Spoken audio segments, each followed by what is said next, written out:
email in the chat, realizing full well that if anybody shows up in the next couple of minutes, they won't get that email. But let me extract that email from my inbox. Okay, thank you.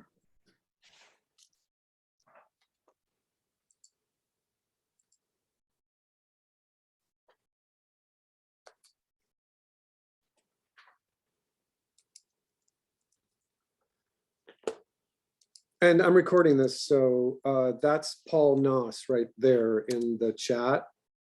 And again, he's the lead for our department. And Rachel just joined us.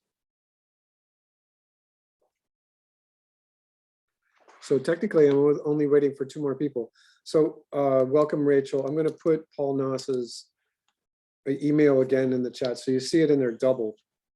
Again, if you need a Wacom tablet, just contact him. He'll tell you who to ask on campus, and you can borrow one for the entire semester. I think that there's probably 20 of them. So Chloe, if you want to borrow one, anyone, if you want to borrow one, you know, contact Paul and see how easy it is for you to just grab one and return it at the end of the semester.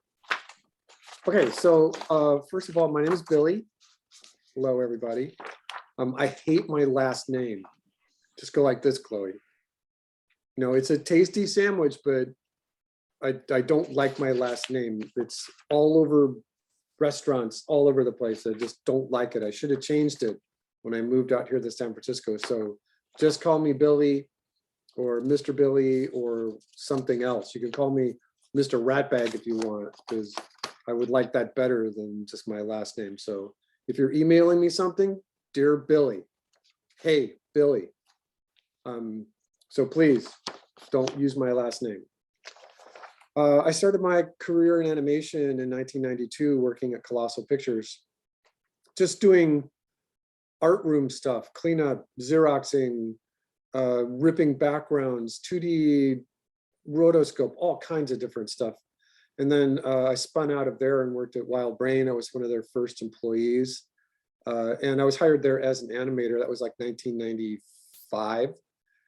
And they were working with a couple of people at ILM, tried to put a game together, and it kind of fell apart.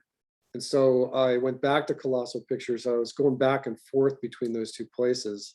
I was also bartending at that same time, so I was just getting my feet wet. By the time that Wild Brain was fully going, Colossal Pictures was ready to like stop. And Colossal Pictures had been doing stop motion. They did the original Pillsbury Doughboy commercials. If you ever saw the Hershey's Kisses Jingle Bells in stop motion, that was done at Colossal Pictures. They had their hands in everything. They were doing features. They were one of the first studios to do 3D animation. It was like going to school and getting paid $9 an hour to go to school. Wild Brain and Colossal Pictures was both on hiatus at one particular time, and I ended up working at James and the Giant Peach to do all their 2D special effects. And I worked with some titans in the industry when I did that, and it was like one of the best jobs I ever had. The first best job I ever had is working at Kenyatta College. Yeah. So, I mean, that was really fun to realize that I was kind of technically going to school and being paid to learn from people who had been shoulder to shoulder with the 9 old men or had gone to Cal Arts for a whole bunch of years. So by the time I got my master's degree in animation and was actually taking physical classes at the academy, those people all worked at Disney and worked with the 9 old men too. So it's crazy. It was like a really wonderful way to learn animation. And then my kids came along. 2D animation died. It just literally fell apart. It got too expensive. 3D animation took over, and by 2001, I was out of work for a bunch of years. And then I started teaching. So by 2002, I was working at the Art Institute. Then I started working at the Academy of Art. I worked at a whole bunch of different places, teaching and doing animation and helping friends do independent projects. So I look at animation just through a whole bunch of different lenses. There, that's the whole story, and I'll stop right there. So the next thing I wanted to mention was just the textbook. And so I haven't gotten one of those panicked emails from the bookstore manager yet, but the best book for you all is going to be, if you want, this book right here. It's called Timing for Animation by John Hallis and Hale Whitaker. So this right here, and they sold the rights to this book to Tom Cito, who is like a god in Los Angeles in terms of animation. This book is really great. Page by page, it just shows you all kinds of different techniques and different kinds of challenges. Every single page is a new challenge. And now I'm not going to see, they're not giving me the pages. It's a really, really great book. It's probably $30. So once again, it's Timing for Animation, John Hallis, Harold Whitaker, updated by Tom Cito. There's a third edition out there, I think. It's really worth it. If you're thinking about making a career out of animation, whether it's for feature films or commercials or even game style animation, this is a great book to have. I won't lecture from it. We're going to do a whole bunch of stuff that is very much related to it, but this is a great book. All right, and then the other book that is really great, and this is for all of you who are thinking that if you want to be an animator,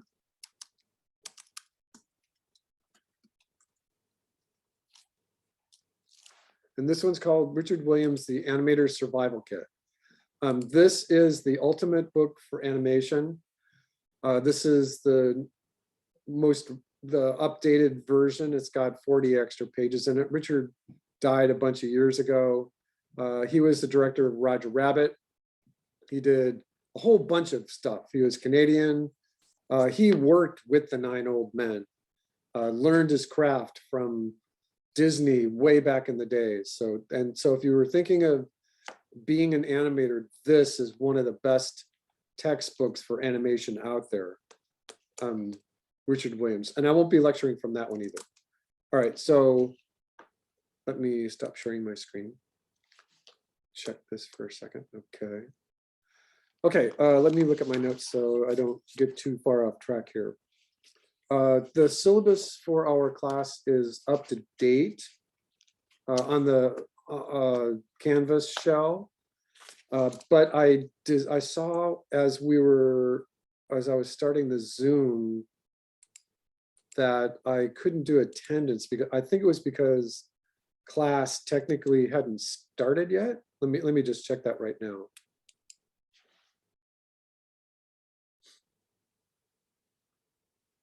And I'm not seeing my attendance, so I'm gonna have to talk to the school about that. I don't know why that's not working. All right, so again, I would recommend the Timing for Animation. It's just really brilliant in terms of opening up the page and going, this is one assignment. Do it, you're done. This is what you learn. All right, the next thing that I wanted to do, and let me find it for you. I always have to make sure I do this the right way because for my academy class, I ended up giving them the wrong document. So in the chat, I just put a PDF for you that has the principles of animation on it. And I'm going to add that to our announcements section as well.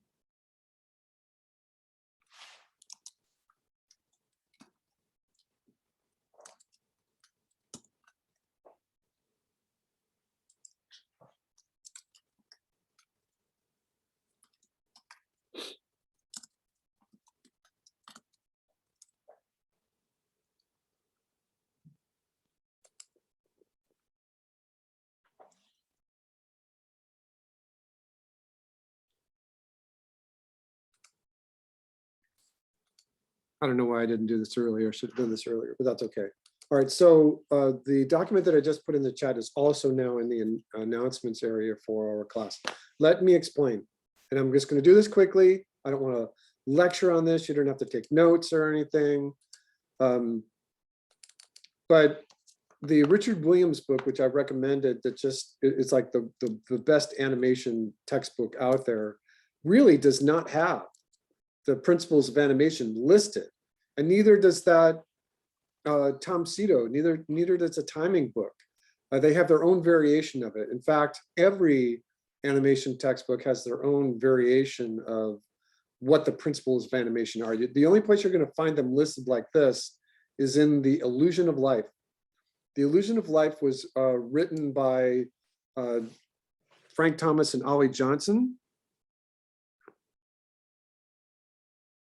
Looks like Rachel got back in again. Okay. And it was published in 1981. Frank Thomas and Ollie Johnson were hired at the Disney studios in like 1927 to do backgrounds for some of the shorts they were working on, because they were going to Chouinard University and they were illustrators. And once they got into the studio and they were painting their backgrounds, they were like, oh, this animation stuff looks really fun. Let's learn how to animate. And they created the craft of animation.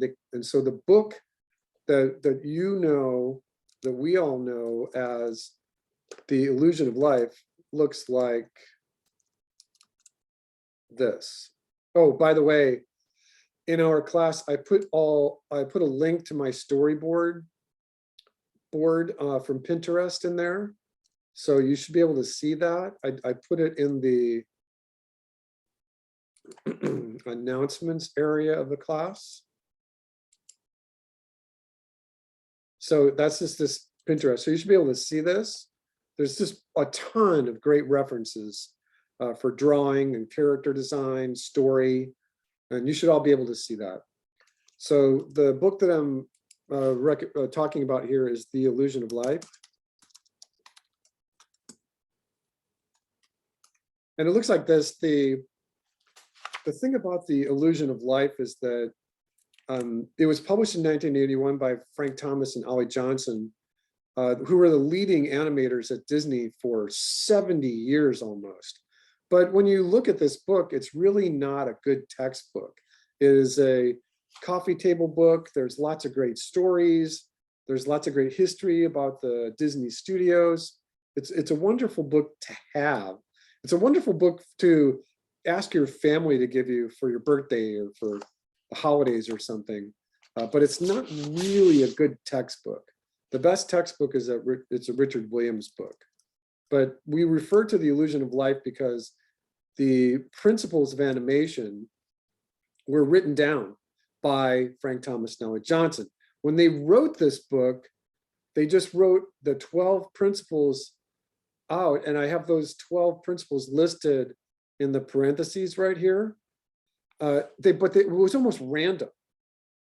And so what I did is I organized it for you. The very first principle of animation is the illusion of life. That's just it.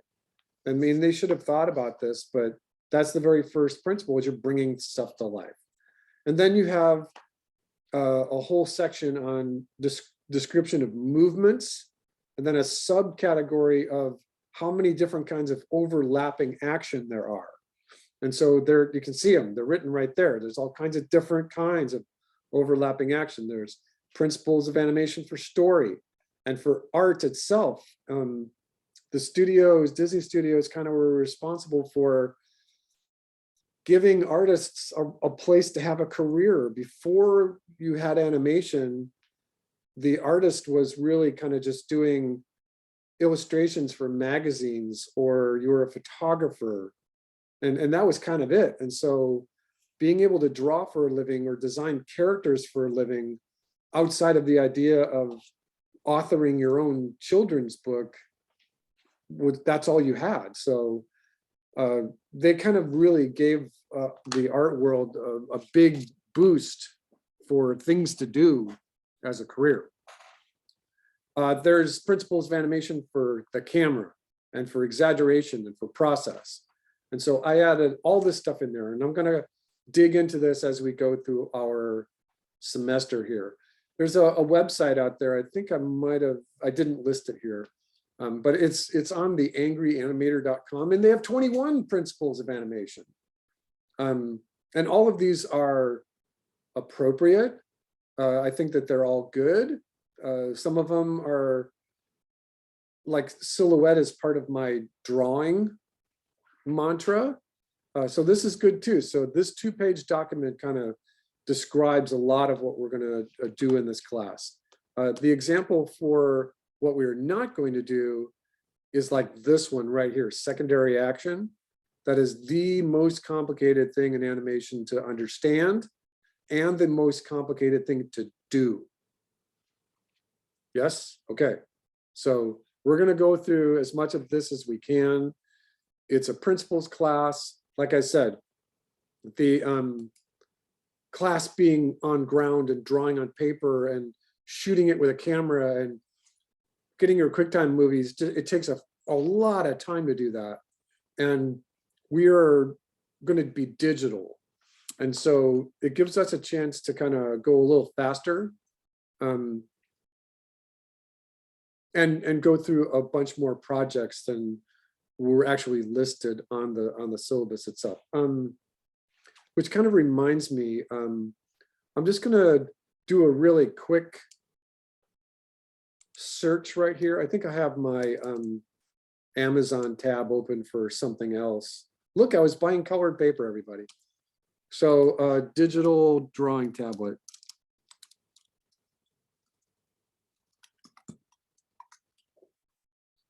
All right, so you're not gonna spend $700. You know, that's beautiful. The Wacom 16-inch drawing tab, this is great. And this one here, battery free. It looks like it's made in China, designed in China. If I was buying one, I would pass on that one just because I try to avoid the things that Amazon wants me to buy. So I'm going to dig a little deeper down here. I might look at this one. This little graphics tablet right here is trying to be an Intuos tablet for $60. So I might click on that one and look at it. I mean, it looks okay. They are trying to be a Wacom. It's got some weird logo on it. I don't know that tablet, but let's see what it's recommending down here. So sometimes these are not sponsored. Sometimes they are. So this one is, it doesn't say what it is, UGEE, I don't know what that is. But if I was doing this, I might settle on this one for $60. And then I would see what this is cross-referencing, and I would make sure that it's going to work with whatever computer you have and whatever operating system you have. So this is just what I would recommend. Okay, is everyone okay? Do I have any questions about that? Let me stop for just a second. And okay, so it's speak up, yell at me. Hey, Billy, throw something at me. Good luck. Yeah, I had a question. Yeah. So I have a Wacom tablet and I have an iPad. Is it okay to use the iPad since I'm more familiar with that? Absolutely. What I care about is what your results look like.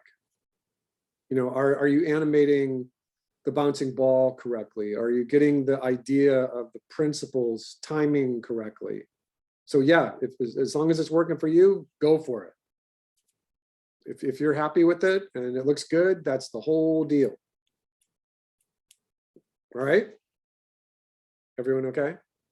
So Victor, you're just acting and this is copying your actions? Yeah, pretty much. So if you walked away, would your avatar walk away? All right, I'll try it right now. Okay, goodbye, Victor. Okay, no, that's just as far as I can go. That's So all it did, yeah. I have one of the Academy students that was cheating in my effects class. Because when we do our effects class, it's all about hand-drawn effects, just like I did for James in A Giant Peach. And I'm really good at it. And I'm like, hey, and I could tell he was using Unity to do his special effects. And I was like, no, you're not allowed to do that. Stop that. No, no, no.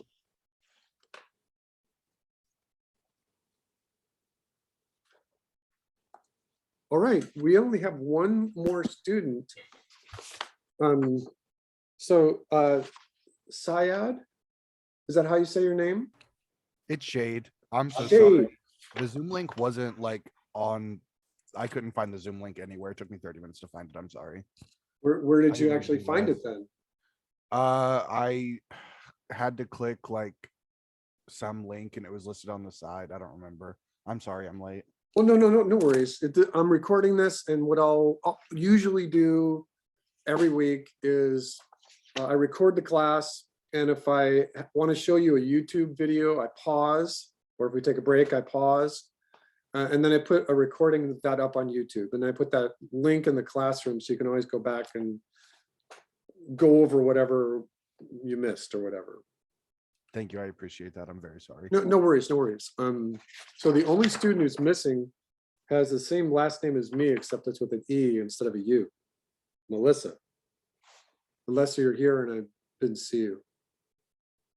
Okay. And if anyone wants me to use a nickname for them, just nickname yourself in the window right now, and I'll change your name on my roster. And then when I call on you, if James wants to be Jimmy, just change your name right now and I'll change it. So Shade, you say your name Shade? Yeah, like lampshade or tree shade. Okay. It's allegedly a Native American name, but I don't believe that since I'm very Caucasian. Native American, what tribe? Choctaw. I'm from Missouri, Oklahoma area originally. Cool. And you have pink cat earphones. Nice. Sorry. All right, just looking at the names, does anyone say their name differently? Like Chloe says her name differently. Nobody? Okay, Ryan, Juan, Magnus. Daisha. Did I say that right? Yeah. Daisha, okay. And Delilah, Yolanda, Vivian, Tristan. Okay, I got you all. All right, so the next thing that I want to talk about is this. Wait, am I still sharing my screen? No. So the next thing that I want to talk about, and I want to spend a minute or two talking about this. I have too many tabs open, Chloe. I thought you were supposed to take care of this for me. All right, what I had done was looked at a bunch of non-standard computer applications that you can draw in and you can animate in. And I think that, so this is a short, Us Again is a short that's coming up for the Disney studios, or I think it's out already. But this is the program that I recommend for you. It's called Rough Animator. The icon looks like this, and it is $5. And the application looks like this.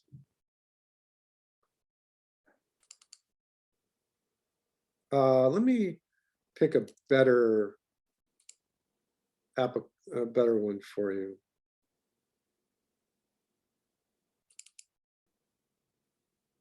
I don't like that one either. Oh no, this one's fine. So this is what a Rough Animator looks like. Again, it's $5. You can use it for Android, iOS. I don't recommend trying to animate on your phones, but you can try it on your iPad. And it's for Mac and for Windows. What this is just an example of the Tornado project that we use for the Academy. Let me turn loop on. And I don't see my loop button. Where did my loop button go? Strange, okay. The loop is already turned on. So this is a special effects class oriented towards game students. So what I teach them to do is how to animate in cycles. And this is just a tornado working with 8 drawings over 16 frames. And this is just the core of it. I showed him how to do a whole bunch of other things. I like this because this is the entire application. This is the color palette. These are your tools, comma, if you have a PC, there's a couple extra tools. The guy wrote this for PC, and there was some problem with the Mac conversion of the graphic tools. So if you have a PC, you can do circles and squares and triangles and straight lines, but they're not part of this build. This is the entire tool options. This is the entire preferences palette. This is your entire timeline. And so in the time that it would take me to just show you how to draw something, whatever, you can learn the whole application in about 20 minutes. So it's not that hard. It's actually pretty easy. Again, this is called Rough Animator, and it looks, the website looks like this. I recommend it. Paul recommended it to me from Kenyatta College. A lot of people like working in, don't try to work in Animate or Flash. It's a very, very bad drawing tool. I've seen people working with the sketchbook. I've not seen this one, or Animaker. I've not seen that one before. I've not seen this one. I have not seen this either. I don't know about that one, but I have seen, if someone has a class at the Kenyatta and they're working in Harmony, I have Harmony, I can help you with it. It is an excellent, the top of the line animation tool. If you want to, you can work in Harmony. Okay, that's what I was gonna ask. You can also work in Digicel's Flip Pad. I would not recommend this though. It's just work with the Rough Animator. I worked with this and there were so many odd, strange little things about this. I wanted to smack the guy who made it. But the other option is TV Paint. This might be a little expensive. I know that some of the top studios in the world like working with TV Paint. And then there was one more that I don't see here, and I put it on my list. Some people like working with SAI, which is SAI animation tool.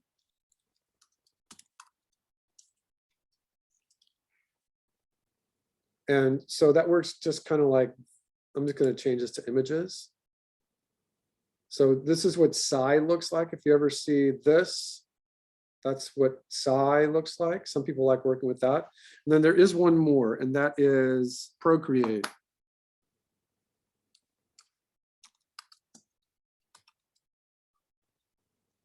And I have not worked with this. Looks like they're up to their version 5. And I don't think it's too expensive. I see a lot of my students trying to work in Procreate. I think that a lot of them like working with it because it mimics a lot of the, I know that 2 of the storyboard people at Pixar work in Procreate and they just convert the thing over. So let me see how much Procreate costs. When I bought it, it was $10. $10. Yeah, So, it's 10. so that's a great option. It's mostly on iPad though, if I remember. I don't use iPad anymore. Right. And then on my list, there is another option for working with the timeline in Photoshop. I haven't got a whole huge experience with doing that, but if you're comfortable with the timeline in Photoshop, you could certainly do that. They've revamped it a couple of different times. My first introduction to it about 8 years ago or so, maybe 10 years ago, it was very, very difficult to adjust the timing, but they might have fixed that. They had to have fixed that already. Okay, let me stop this share just for right now. All right, do I have any questions from the field? Anybody? All right, so again, I highly recommend the Rough Animator or Procreate. They're just really easy to use.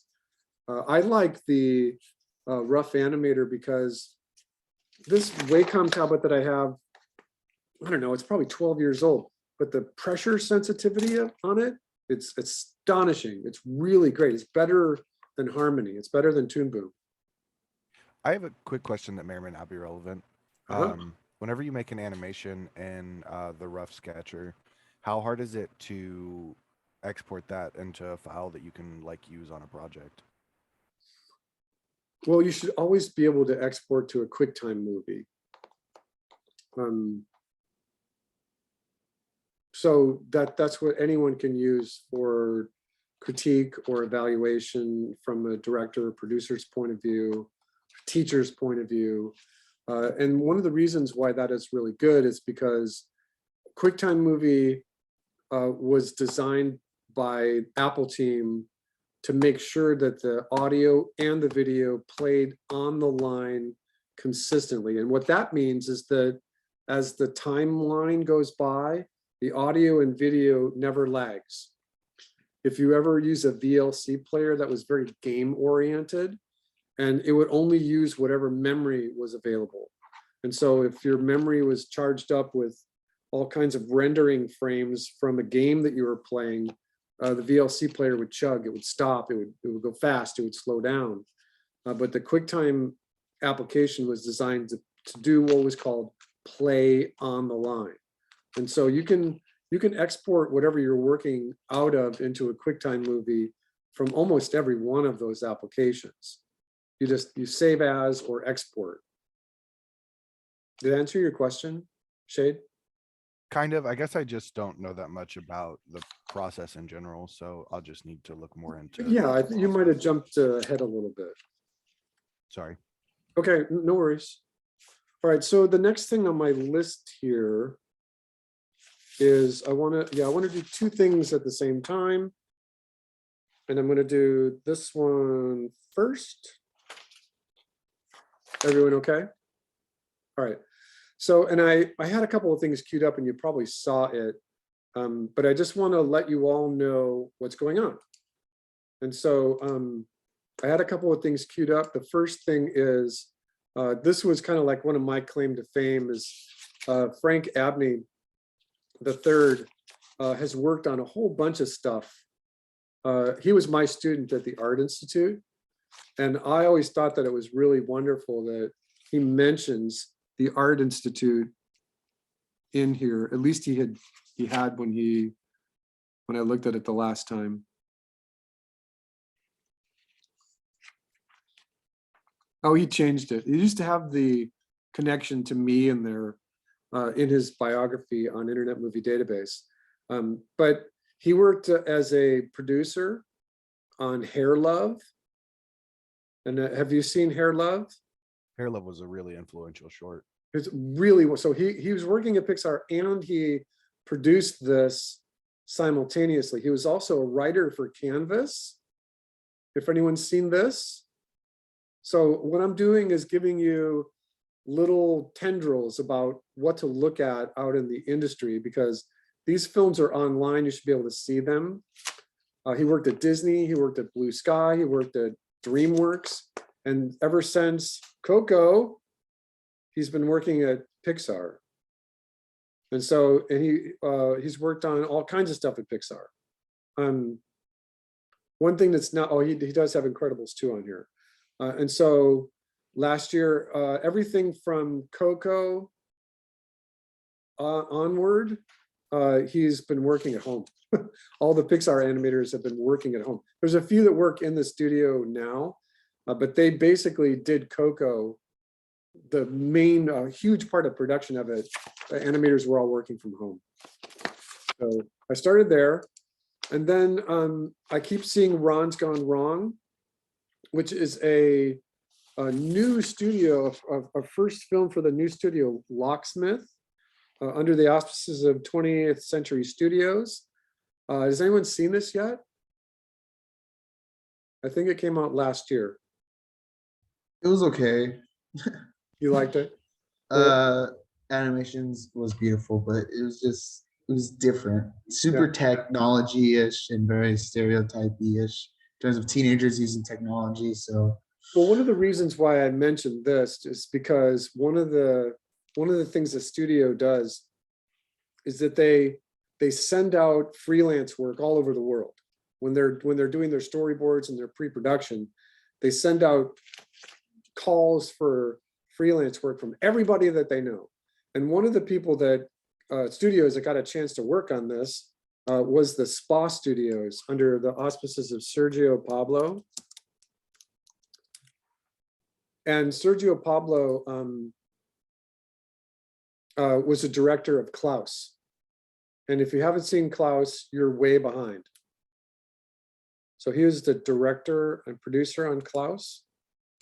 And this was done in Toon Boom. It was made to look like it was 3D. It's absolutely astonishing. It's beautiful. It's an origin story of Santa Claus. It came out at the end of 2018, I think, 2019. It's astonishing. The animation is my favorite style of animation. Weight, but very cartoony, lots of squash and stretch stuff. They had J.K. Simmons playing the voice of Santa Claus and Jason Schwartzman playing the voice of, I can't remember his name now. So this is great. So another couple of things that you should pay attention to. This I just stumbled on today. It's I think it's a Disney short, Us Again. But then I wanted you all to make sure that you all know we're all talking about the same thing. As long as you have Netflix, you should have watched Wolfwalkers a half a dozen times. This is done by our friends Tom Moore at the Cartoon Saloon in Kilkenny, Ireland. And they are using TV Paint. And they are drawing like it was 2D animation. Tom Moore this was his third directed feature. They did The Song of the Sea, Secret of Kells. So these are films that you should just put on your list when you get a chance to watch them. Pay attention to Tom Moore, 3 M's in a row. I've met Tom Moore. He's a really down-to-earth, kind of really cool guy. I thought this film was great from 2021. I just loved everything about Luca. It's just really, really wonderful. And going backwards a little bit, Coco was fantastic. So if you haven't seen these films, put them on your list. This is brand new. The Girl in the Tribe, I think it's Ecuador, is the only one who doesn't have magical powers. And so she's trying to figure it out. Has anyone seen this yet? yeah, And what'd you many think? times, so many times. Yeah, it's good. Yeah, I liked it. There's certain parts that were kind of weird, but I liked it overall. I'm And it's still waiting to Colombia. see it. Yeah, it takes place in Colombia. Yeah, Colombia, that's right. Okay, so I have a couple more. And this just came to me this morning, actually, when I was looking up my list here. And so it's not going to take this because Internet Movie Database doesn't really cross-reference games. And I spelled Cuphead wrong, so it's mad at me. Hold on a second. How many of you played Cuphead? I have. I have. It's great. I have 2. It's very difficult. When I was graduating from the academy with my master's in 2D special effects animation, one of my teachers, Hannah Abihana, who is the lead animator on the game. And they were physically drawing on paper and scanning every sheet of paper into Toon Boom and digitizing it. And so all of that animation that you see in Cuphead is pencil on paper, period. Very, very few things were actually drawn with a tablet. It was all done on paper. All right, so I'm not seeing the new thing. The Cuphead has just become a series. On Netflix, right? Yeah, yeah, I think so. Yeah, and they have one. It's called the Cuphead Show. I don't know why it's not showing up here. It could be that the Cuphead Show he has to put the word in there. So this is new. This is brand new. And the little, so yeah, just go on Internet Movie Database and watch this chart. The animation looks fantastic. This is like crazy beautiful. And from what I know, it says season 1, episode 1. That's all they've got. All the other episodes are still in production. So this is brand spanking new, the Cuphead show. All right. I'm looking here. Okay, so the next thing that I would like to do, is everyone okay? Listening? I know it's hard listening sometimes. The next thing that I would like to do is just make you aware of a couple of things. Actually, I'm going to do it this way. And I think I've already done one of these. But I'll just bring this over here. Hold on. All right, so the first thing that I wanted to make you aware of is a world-class studio in Paris called Gobelin. Gobelin. It's like a master school for animators, and they make 15 short films a year. So, and they're astonishing. And so just on YouTube or their own website, they're all there. Just start watching these. They're unbelievably great. They're done by basically master animators. And because of that, everyone's got animation out there. It's impossible to keep track of how many different shorts are out there. It's just, it's literally impossible. But this is a really, really great place to start, is Studio Gobelin, right? All right. Then the next one is Esma, and they are a studio in Paris as well. Esma is an acronym French for the highest school of media and animation. And their films are equally on par with Gobelin. And they're fun, they're innovative, they're short, they're all 10 minutes long. And there's hundreds of them. Just these two studios alone. Okay? And again, remember, this is being recorded, so you can always go back and look over the things. All right, then the next one is, I think it was near the top. Move things around a little bit. No. Well, this one, sometimes you get lucky on the CG brothers. It's mostly digital. There's some interesting stuff in there for tune shading. You know, there's some interesting stuff in there. This Sweet Cocoon is really awesome. Again, that's the CG brothers. And you're looking at my YouTube channel, so you can judge me if you want. This is the channel for the Cartoon Saloon. There are illustrations for Wolf Walkers, Secret of Kells, Song of the Sea. And there's some good stuff in there, especially when you hear these artists and directors and animators in the making of. You get a real good sense of what it's like working in a studio like that.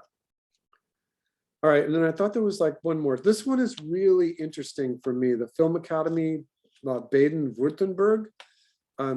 They do stuff that's really, really beautiful, really independent. They're not tied to mass marketing or the commercialism. None of these are really.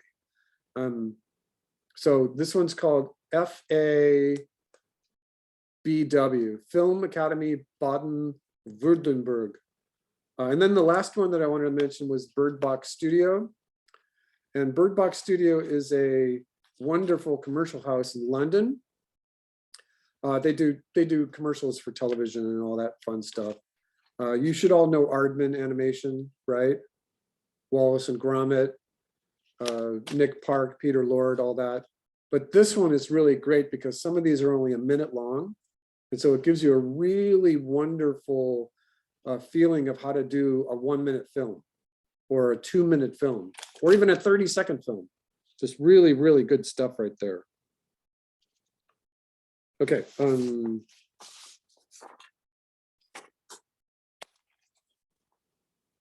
All right, let me see if there's anything on my list here. This is the Spa Studios. They're in Madrid, Spain, Sergio Pablo Animation. Again, they did the production stuff for Klaus, and they did a bunch of the original stuff for Ron's Gone Wrong. They did a bunch of the pre-production stuff for Ron's Gone Wrong. And pay attention, because this movie made Spa Studios a lot of money, and they're probably in pre-production for something that we don't know about yet. So if I'm going to keep my antenna peepers peeled for Sergio Pablo Studios, and they're in Madrid, Spain. All right, and then I see I have this on here, the CG Meetup. If sometimes you find some interesting things in there, you know, it's really kind of a place where college graduates get their inspiration for films, and it's a little bit more reachable, a little bit more tenable for students, as opposed to the stuff coming out of Studio Gobelin, which is just, it's just so astonishingly beautiful. It's like, how do you even get there? You have to know how to animate for 10 years before you even go to a quote unquote school like this. All right, let me stop sharing for a moment. All right, so I've gone over a lot of stuff right now. I've gone over a lot of stuff and nothing at the same time. All right, and I think I have almost everyone here. All right, do I have any questions, comments, complaints, conundrums, criticisms, anything else that starts with a K sound? Anything? Okay, so what I would like to do is get a glass of water. So I'm going to take, and I'm going to give you all just a short 8-minute break. Come back at 7:30. I think that what I would like to do is just dig into this little document just a little bit more, just for today. I'm not going to do the whole thing, but what I wanted to do was talking about the movement dynamics here, and I wanted to talk about timing or pacing. So this is the first thing that I wanted to just mention. Timing is the easiest principle of animation to understand. How long does something take to happen? If I say to you that a baseball pitcher winds up and takes their anticipation and throws the baseball and the catcher catches it, it's moving around anywhere between 75 and 100 miles an hour, depending on the pitch. And so you just have to figure out, hey, you know, that's about 80 feet. And so how many frames do I need to get the baseball to go 80 feet in however many seconds at 80 miles an hour? And so it's just a few frames. It's like 3 or 4 frames, that's it. In fact, it's moving so fast that it's going to be a blur, right? So that's the whole idea, is how long does an action take to happen? Another example would be is that I did a document one time for an on-ground class like this, where I took the ball or whatever the thing was for whatever sport, and we calculated it that, you know, yeah, baseball, the pitcher can pitch anywhere up to 100 miles an hour. I think the record is like 110 miles an hour throwing the baseball. Tennis, the fastest that a tennis player has ever hit the ball, it's like 130 miles an hour. You know, that's fast. You know, how fast is a football if you throw it? You know, maybe 25 miles an hour. Highlight, you know, that game that you play with the ball in the little basket, that's like the fastest game. Those balls can go like 150 miles an hour. Hockey, the little puck can go about 100 miles an hour because you're clicking it, you're flicking that thing. Ping pong is fast, but it's, you know, you're not pushing any faster than 30 miles an hour. So I did that thing where I just took a lot of the things in sports and how fast does this move? And I did a whole bunch of other things, like how fast does it take an Olympic sprinter? How fast can an Olympic sprinter run? Somebody take a guess.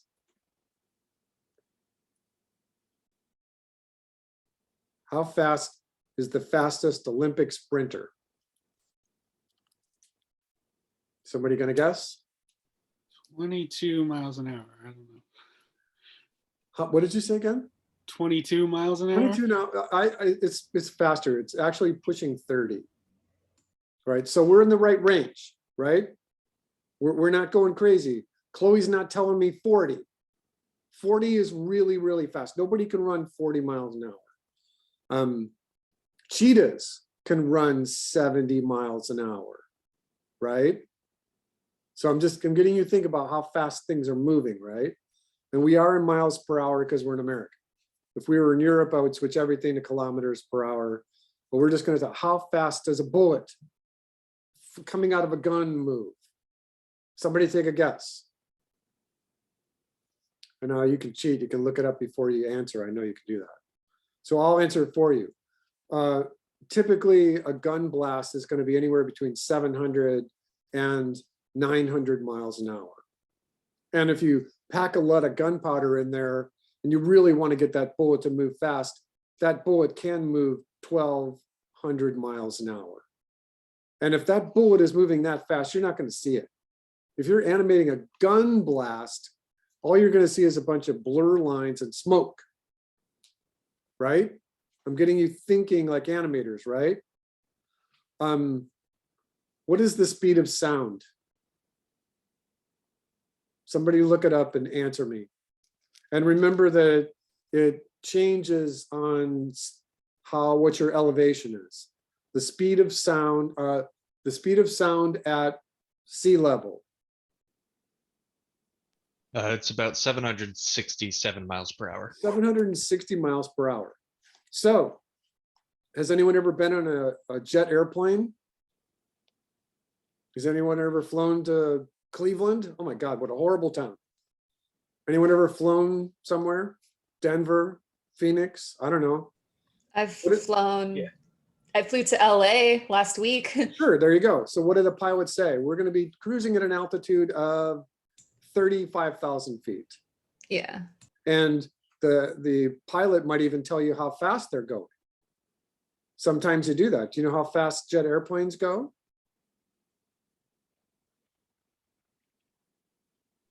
Usually they're going about 500, 600 miles per hour. It's about 650 to 630. Why? Why 650? Don't you want to get to LA faster? Why wouldn't they go 800 miles an hour? Is it because of the sonic boom? You don't want to. Yeah. If that airplane breaks the sonic boom, there's going to be windows broken out all over San Luis Obispo or all over San Jose. So commercial jet planes cannot break the sound barrier. In fact, the jet airplanes that fly for the Navy or the Marines are not allowed to break the sound barrier over rural areas or residential areas because you'll break windows out. The sonic boom is a devastating kind of thing. So jet airplanes are limited to how fast they can fly just because of the sonic boom, 750 to 730 miles an hour.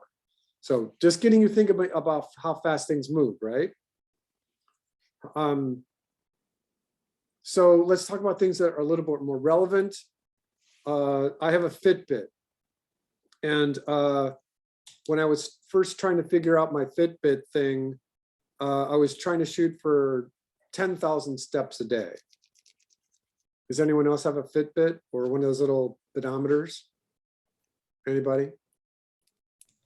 I have an Apple Watch. There you go. So, and even the iPhone will count your steps sometimes. How fast do people walk? Just a regular gait. Like 4 miles an hour? Yeah, 4 is pretty quick, actually. Well, I'm gay. Gay people walk fast. Yeah, the typical speed and gait of somebody walking is that you can walk a mile in about 20 minutes. If you're uphill, if you're going uphill, it's going to take you a little longer or you're going to be sweatier. But you can walk 3 miles in an hour. Has anyone ever thought about that? If you're out for, I'm gonna take a walk. How long are you gonna be gone? Shade, I'll be gone for an hour. That means you're gonna walk about 3 miles or somewhere around 4 kilometers. So when we're doing our walk cycles about 3 miles an hour. Okay, you got that? And so, and what do we talk about? Running, you can run about 15 or 20 miles an hour. Olympic sprinters can run 28 to 30. All right, I'm getting you thinking about timing. It's always a good thing to think about in animation is timing. So we're going to talk about that first, and we're going to talk about arcs of motion. Almost everything that you animate should have an arc.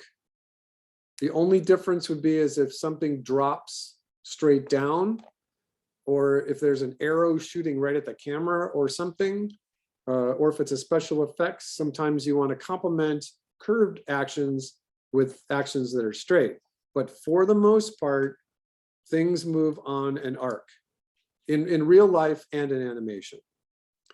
Okay, so now we're going to combine those two things together. If I say timing and the direction that they're moving in, then those two things together equal spacing. Okay, and we're gonna cover this again here in just a moment. So when we put those things together in terms of spacing, what we're going to talk about is the illusion of life and how things, this right here, this third one under movement is ease in, ease out, EI, EO, or SI, SO, same thing, slow in, slow out. And so for our first project here, we're going to cover just those in a pendulum animation. Has anyone ever animated a pendulum before? No, okay. I think So- I did. In once. 3D, we did. In Yeah. 3D. We're going to do it in 2D. This will be due next week. Brand new to animating. Okay. So what I'm going to do, I'm still sharing, right? All right, I'm going to start a new project. It's going to be 24 frames per second. This is a good time to talk about camera size, 1280 by 720.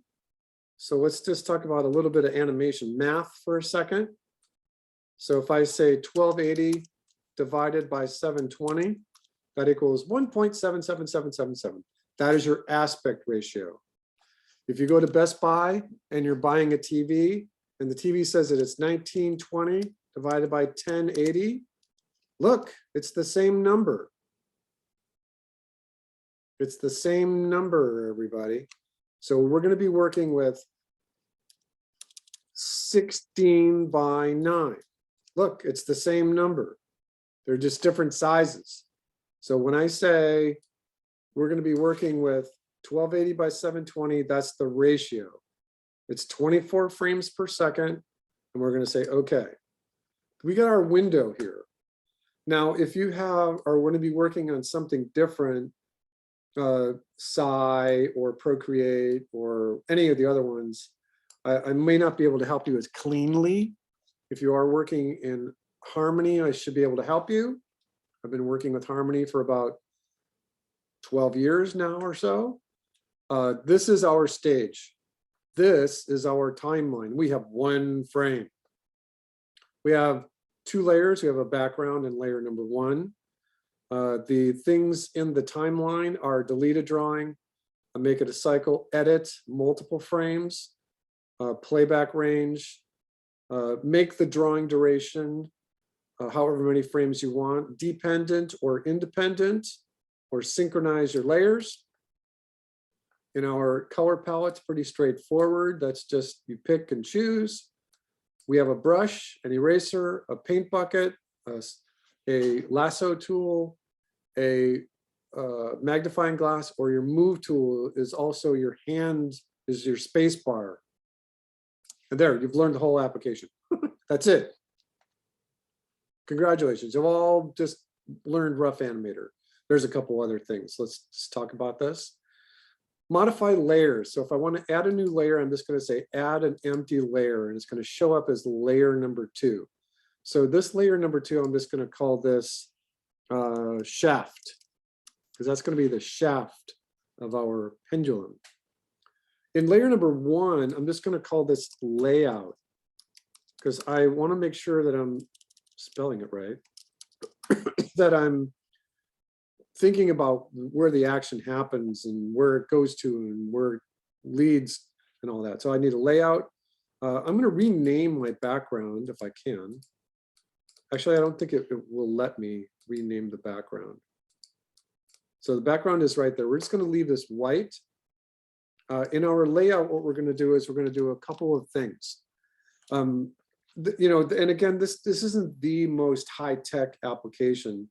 So I'm just going to use my paintbrush tool. I'm going to use a color blue, and I'm going to see what my palette looks like here. And I like this blue, so I'm going to just grab this blue and move it over into my swatches. So if I need to, I can go back to it. So this is going to be my blue pencil. All right, so now I've got my Wacom tablet working. And hold on a second, I think I have to restart my Wacom.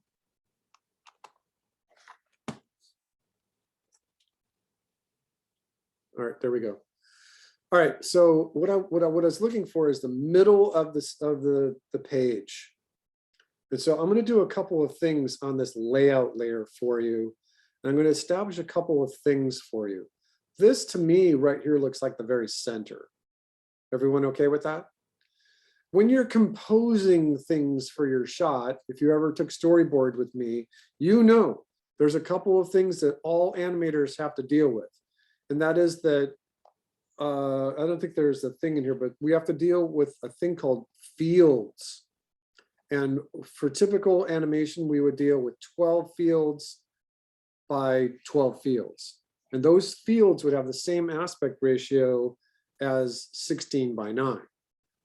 One of the rules of animation is that you're supposed to stay away from the edges of the screen. And the reason that we call this is called the action safe area. So stay away from this area as much as you can. And then I'm going to change colors. There's another field inside, which is called title safe. So this, if you're going to use any title cards or anything, you don't want any words outside of that area. When you're planning out your animation, the center of the screen means something. So here's the exact center. When you're planning out things for animation, you also want to pay attention to your cinematic thirds. So right now I'm going to divide the whole screen up into vertical and horizontal thirds. And where these cross each other are the focal points. So this is thirds. Oops, sorry. This is thirds. And these are focal points. All of these are focal points. Even the center is a focal point. You can create a focal point anywhere you want, but it's very typical when you're learning animation and cinema is that you pay attention to these zones right here, at least at first. As you get more comfortable with acting and animation and film, you can start expanding the range of your focal points. This is always a really good place to start. All right, everyone okay? Again, this is 16 by 9 ratio. We are at 24 FPS, 24 frames per second.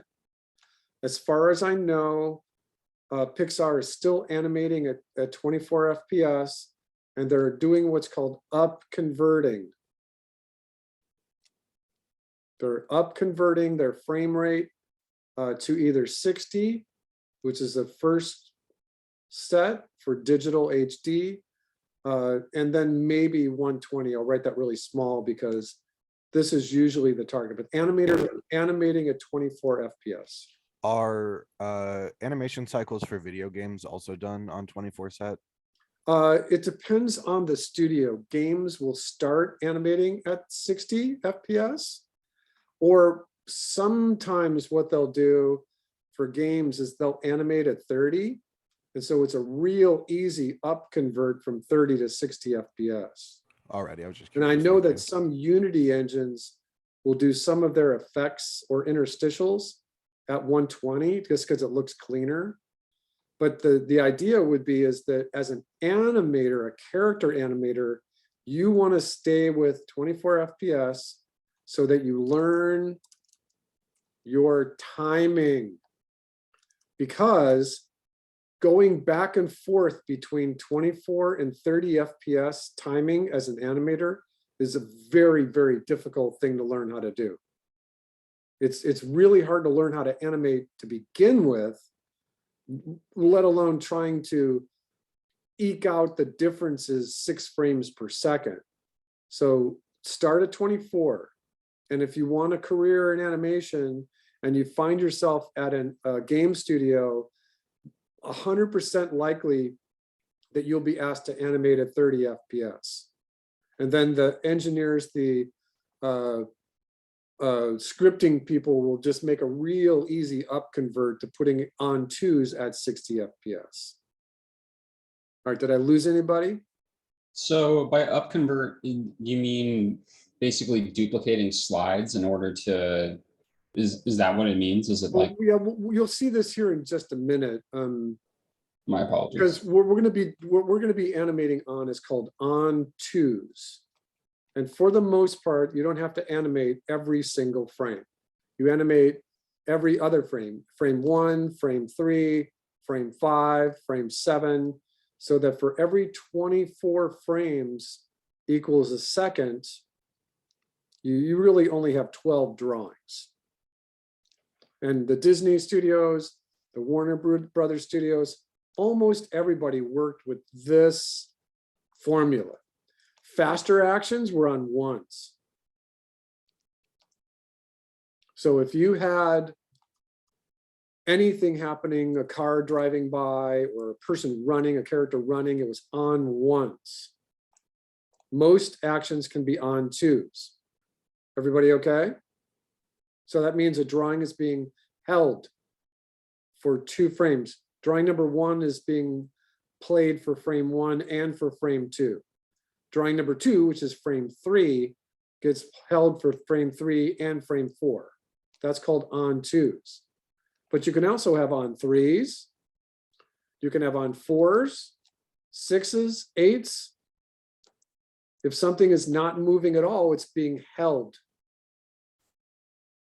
Your background is being held for the entire duration of the shot. If a tree is on your stage and it's just sitting there, it's being held for 4 seconds before the wind comes in and starts blowing it around, then it starts moving on 2s or 1s. Okay. If you're on 2s, there are 12 drawings per second. If you're on 1s, there's 24 drawings per second. If you're on 4s, there's only 3 drawings per second. If you're on 6s, there's 2 drawings per second. You understand? Everyone okay? Yes. I think it'll be easy once you start seeing what the pendulum looks like here. But remember, we're at 24 FPS, and if you want to go into games, you're going to be asked to animate at 30.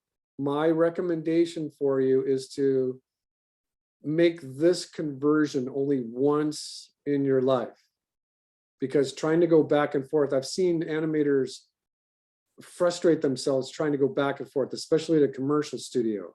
There's only a few people that I've ever worked with who can routinely figure out their timing between 24 and 30 FPS back and forth.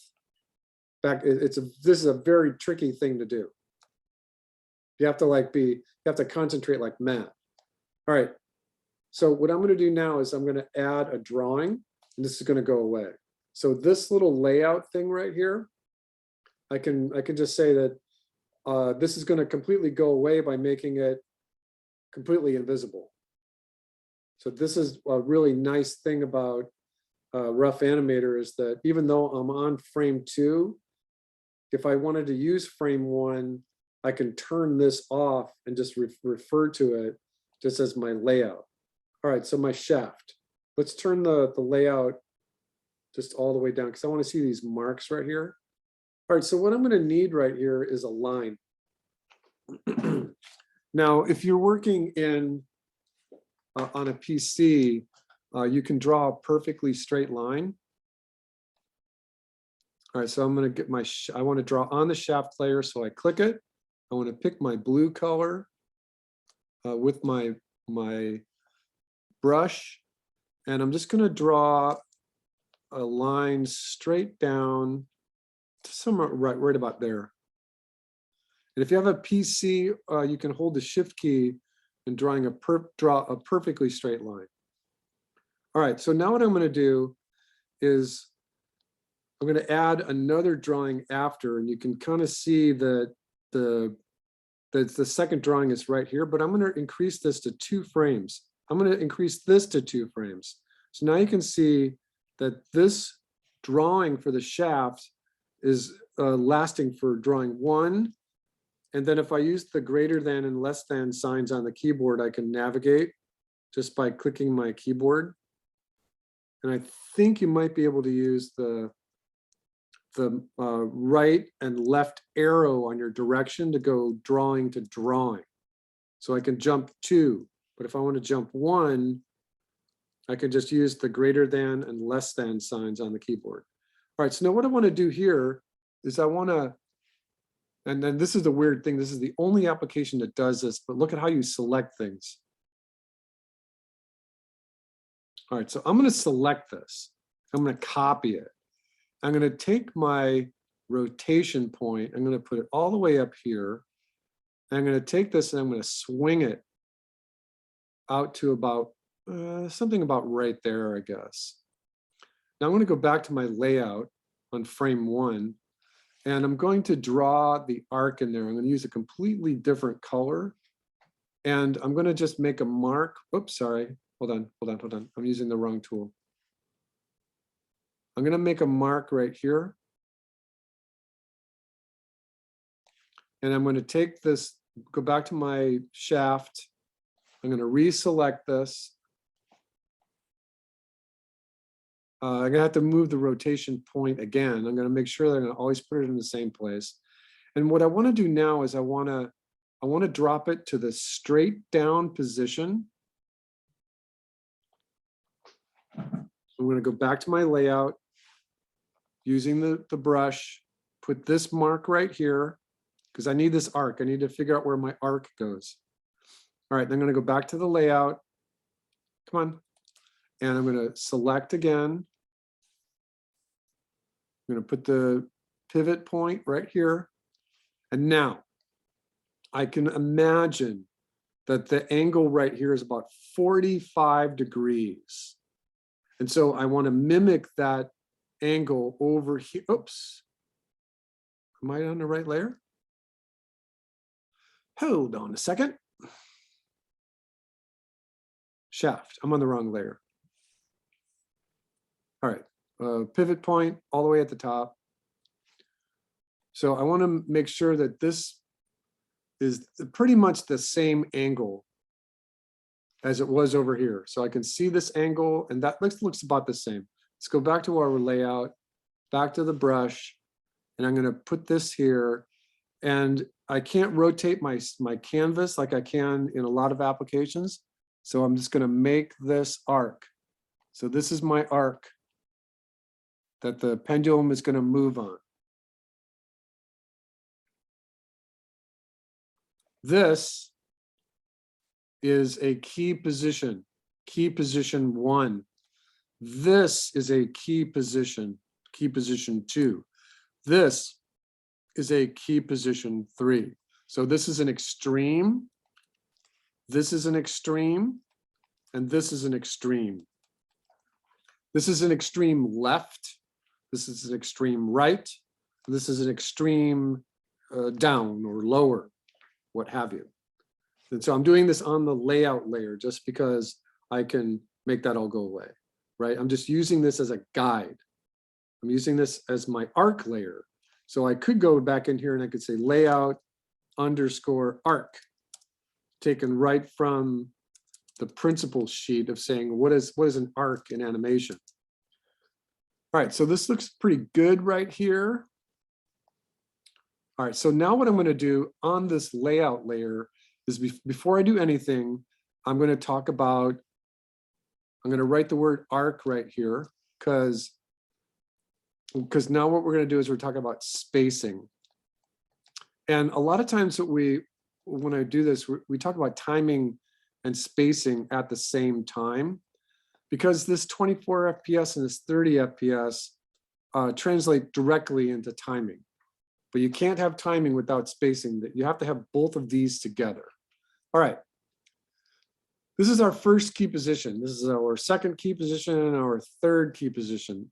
When our pendulum starts to move, because it's going to go that way, it's going to go to the right, it's going to ease into that motion. It's going to accelerate. It's going to get faster. It's going to go its fastest right here. And then it's going to ease out of that speed as it hits this extreme position. So like you were talking about before, does the faster movement, is that going to have less frames? I'm sorry, I didn't hear all your words. Say it again. Earlier you were talking about like the speed and how many frames it gets. So does that mean for like the faster portions of the movement, it's going to get less frames? No, it's always going to be the same number of frames, but the spacing is going to be different. So let's just look at this in terms of graphic spacing. On this arc of motion right here, let's just say that this is about halfway and that this is about halfway, okay? So that's spacing, okay? Shade, you okay? Yeah, I'm just thinking, concentrating. sorry. All right, so this is about halfway. And so this— On a good day, I have like 7 IQ points, so I'm just doing There my you best go. to absorb. All right, so this is about a quarter of the way through this arc, and this is about a quarter of the way. This is half. And again, this is a quarter. And we're just talking about spacing right now, right? Quarter, half, quarter, key, a quarter, half, a quarter, because that's just the distance. That's the spacing. And let's do eighths. So here's an eighth. And then here's an eighth.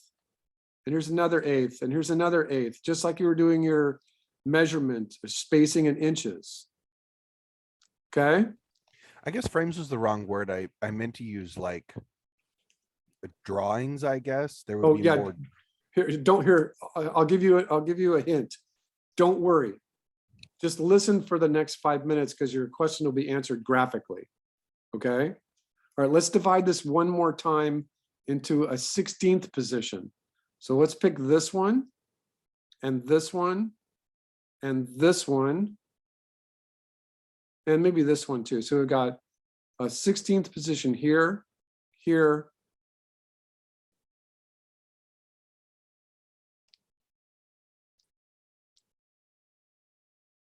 here, and here. So those are the spacings. Let's do this over here. So I've got 1, 2, 3, 4 different 16th positions over here. So let's do 1, 2, 3, 4 positions. Now what I'm going to do is I'm going to get a different color working here. Let's get something a little darker and really kind of carve this timing out. This is our key position. This is a key position. This is the key position. This is the half position. And then this is the quarter position.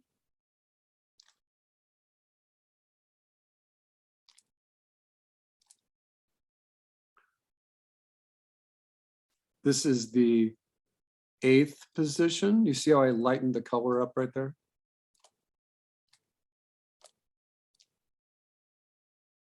And we'll leave the eighth, the 16th as green.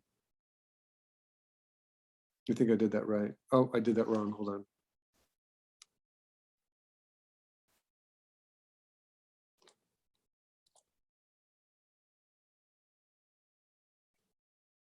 All right, so what I've done is I've graphically divided up the spacing in terms of the position that we're going to go from key number 1 to key number 2 to key number 3.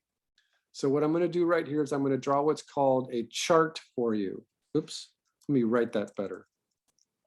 A chart. All right, so from drawing number 1, which is this key 1, we're going to go from that key position. Now what I've done over here is I've taken this arc of motion and I've straightened it out so I can look at it more graphically. And we're going to go from key number 1 into key number 3. And what I'm going to do right here is I'm just going to put K3 right here because this number is going to change here in just a moment. This is in the way, so I'm just going to write K2 really small right here. And I'm going to divide these in terms of what we just did here, but now on my chart. So I'm going to do 1/2 and 1/4 and 1/8. And I'm going to do 1, 2, 3, 1, 2, 3. All right, so now what you can see what's happening here is that the spacing right in here is more. You see how there's more space right here? See how these, I could put one here too if I needed. I could put one right here.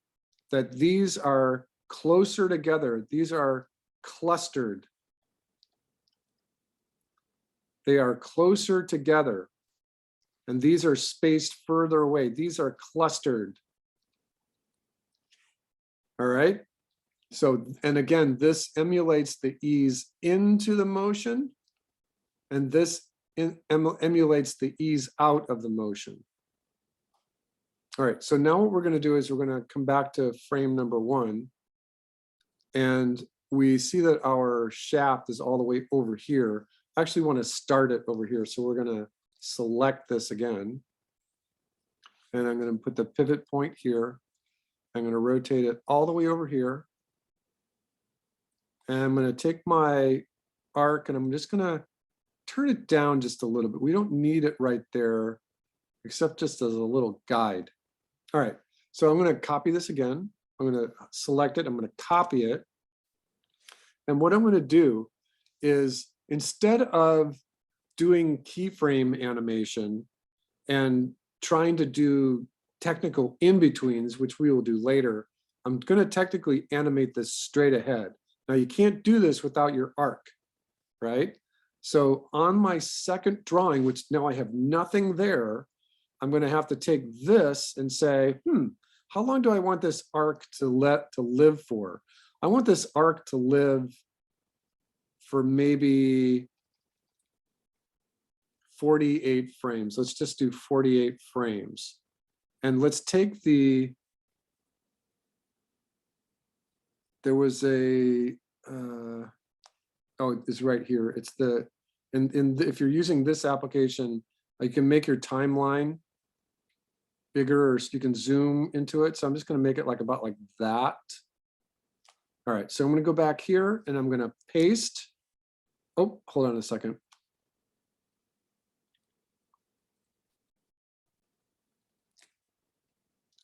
I have to fix this. Hold on a second.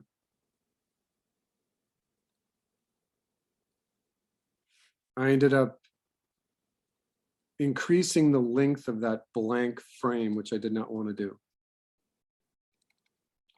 All right, 48 frames is 2 seconds.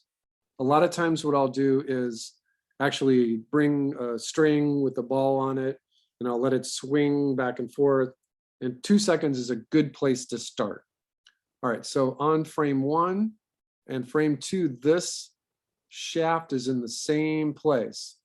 So what I'm going to do is I'm going to take the pivot point and put it right at the very top, and I'm going to move it to the next position, just like that. And I'm going to copy it, and I'm going to say, oh, I need another drawing after. It's on 2s. I'm going to paste it. It's now in this position, and the pivot point is right where I want it.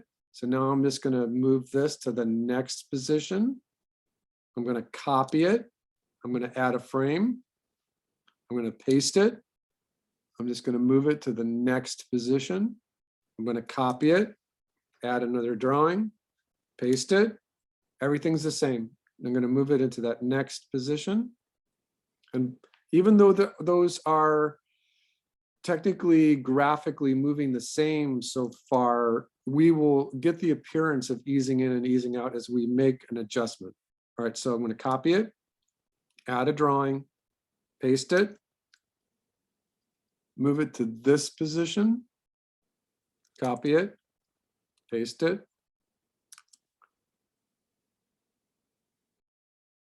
copy it, paste it. And this is the last 16th that we picked. Copy it, add a drawing, paste it, copy it.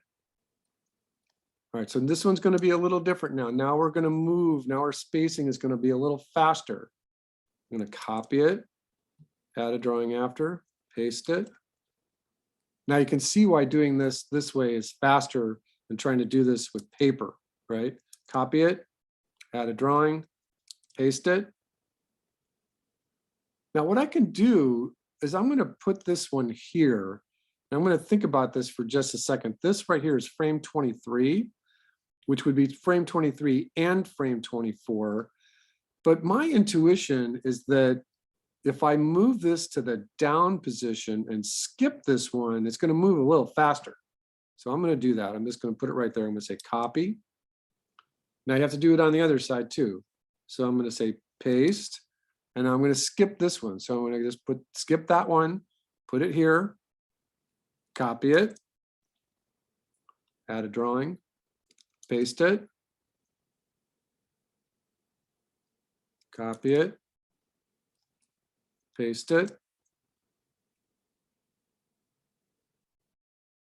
copy it, paste it, and now we start easing in. Copy it,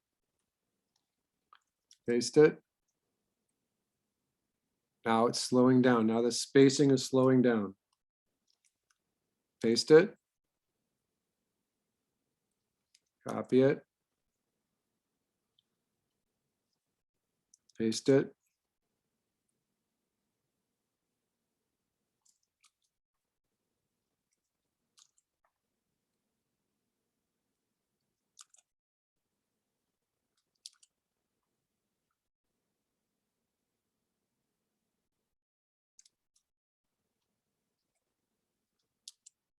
All right, and this one is on the final key position. And the reason that we don't have 48 frames is because we skipped this one and that one. Well, let's see how it looks right now. We want this to play back from frame 1 to frame 44. See that? So we're going to change this to playback from 44.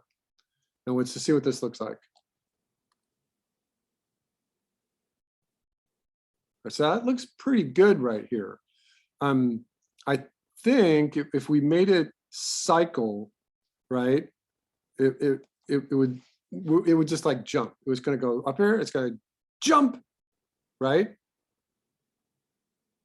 So it jumps.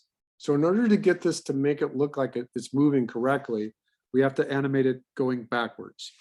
All right, so let's take this arc layout here, and we know we're going to need 88 frames. So let's take this out to 88 frames. I just doubled what we had. And now let's take a look. Can I see this? No. So let's squish this just a little bit. Okay. So now this frame right here has got something on it, and there is no frame here. If I go right here, I can see that there's no frame 45, right? And that, let me check something here. I think I might have made a mistake. Yes, this is on this one. So this one, I command Z'd. Did I? No.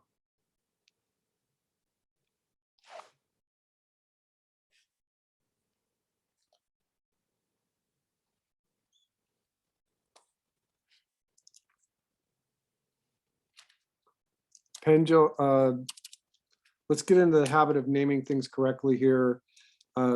Billy B _ pendulum _ version 1. So keep your file names as short as possible. Let me take a look at our roster.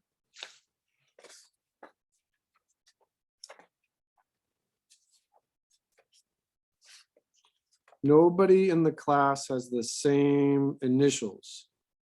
So just use your first name and last name as your initials.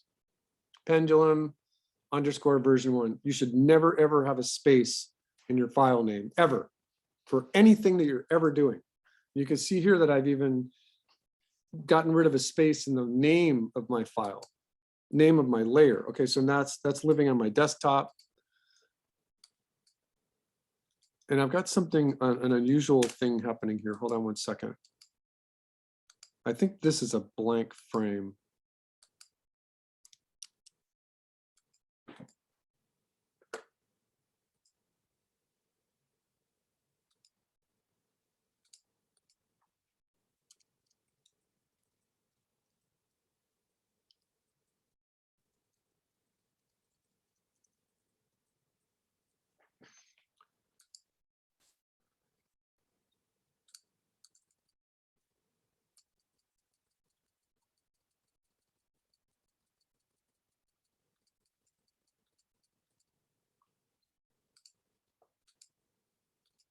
All right, I'm trying to debug what I did wrong here. For some reason, it won't let me select this last shaft here. All right, so let me just do this. What I'm going to do, since I'm on this frame, I'm going to add a drawing after, and I'm going to pay attention. So that means that this is a blank drawing. That means that this drawing, there's something wrong with it. I don't know exactly what I did, but I'm going to paste this, and I'm going to turn my onion skin on. So my onion skin opacity is right here. And I can see just by turning it on and off that the last frame that I had was right there. So I'm going to move this up into this position. And now I can see that this is now in the right position. For some reason, this frame right here, this frame 45 is misbehaving. And I can just bypass it by forgetting about it for just a second. All right, so now what I'm going to do is I'm going to review what I did. All I did was draw this arc, and I got the positions to move 1/2 and 1/4 and 1/8 and 1/16 just graphically. And I think it's going to work, but we're not going to find out if it's going to work until I get it to move backwards and I can see it looping. But I wanted to go keyframe to keyframe. Now let me turn this onion skin down a little bit. And I want to see that it's hitting its marks correctly. And indeed, I am ready now to start moving it backwards, paying attention to the arc, the positions on the arc. So now I'm just going to select this puppy. I'm going to move the pivot point before I copy it. Now I'm going to copy it. Now I'm going to add a blank drawing afterwards. And I'm going to paste it, and now I'm going to move it backwards. You want to copy after you move the pivot point so that the pivot point stays in the right place. All right, so now I'm just going to arc it backwards. I'm going to do the same thing I did moving it forwards, but I'm going to move it backwards. Now I'm going to copy it, make a new drawing, paste it, pay attention to the little ticks on your arc, copy it, new drawing, paste it, copy it, paste it,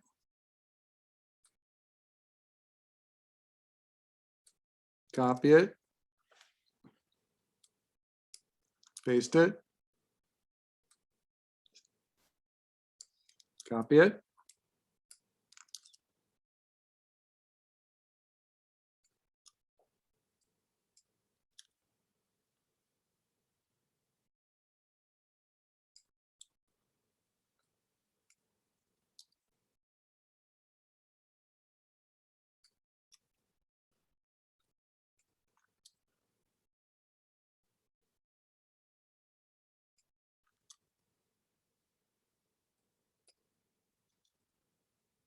We're going to skip that one.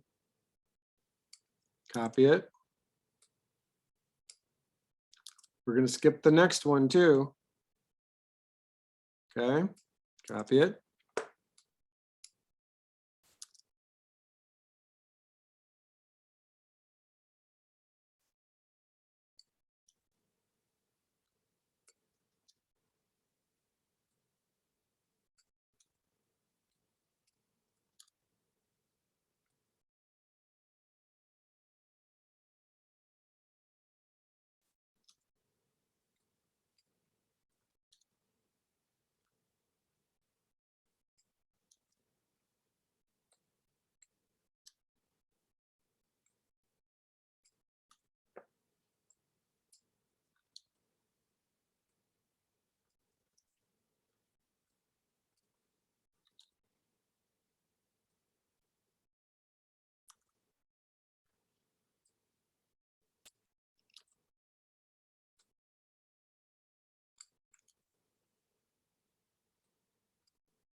All right, so I'm gonna put this one here and we're gonna look at the animation. This is technically the last drawing.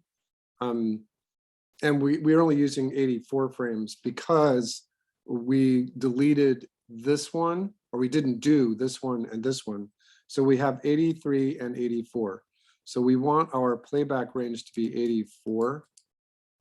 And let's see what it looks like now. I'm gonna save the project.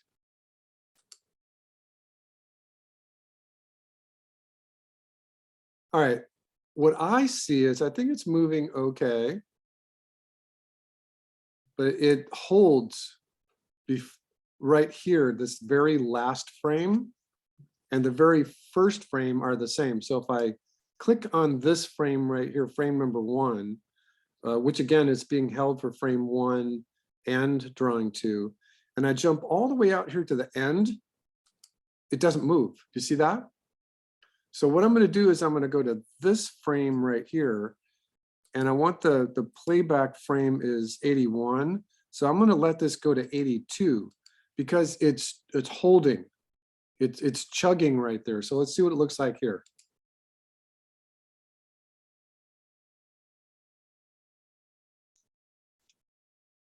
All right, so now it's moving at a more regular pace.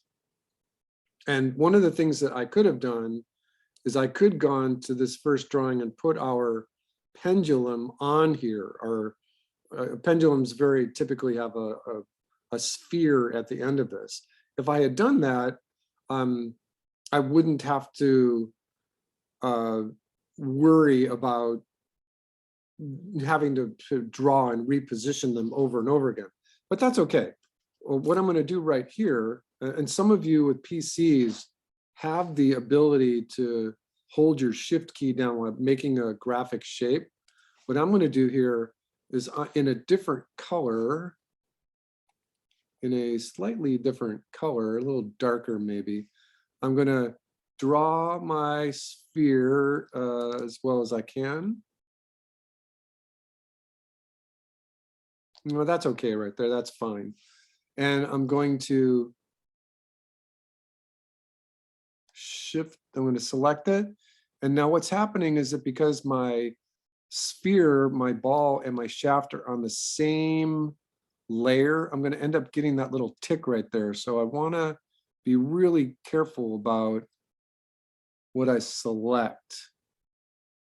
I just want the ball. Copy.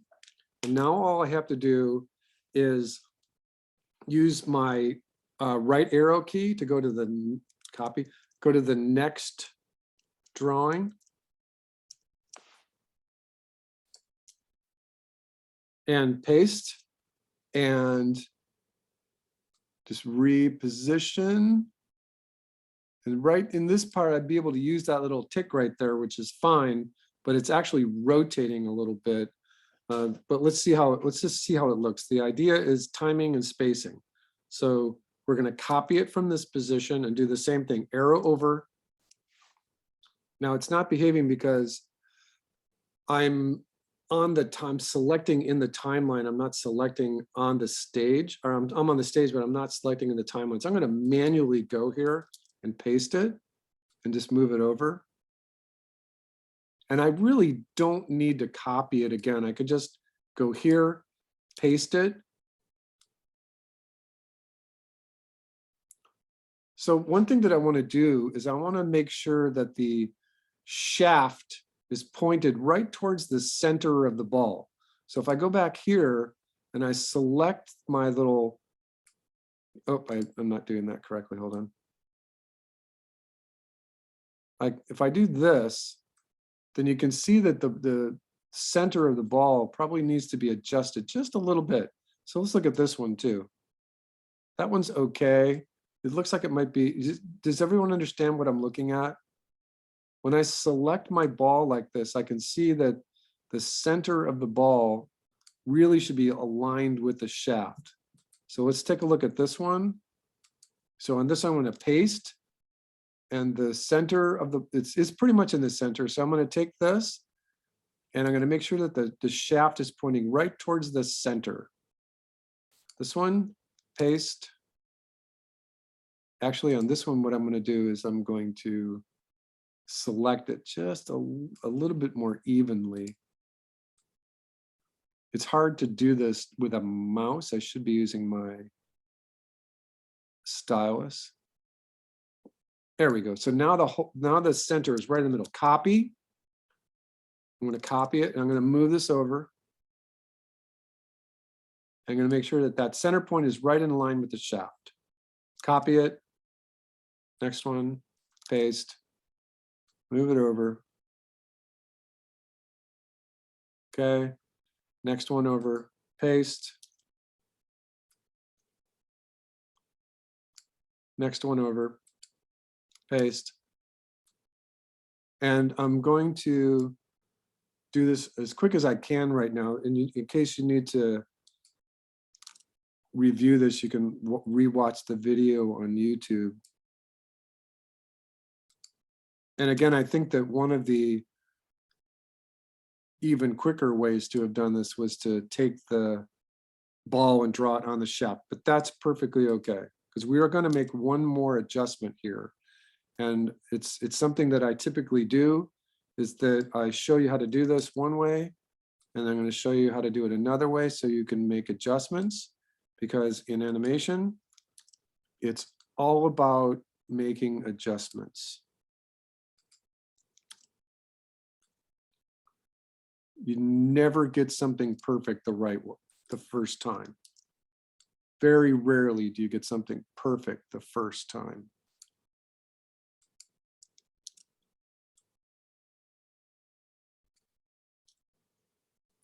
And oops, hold on a second.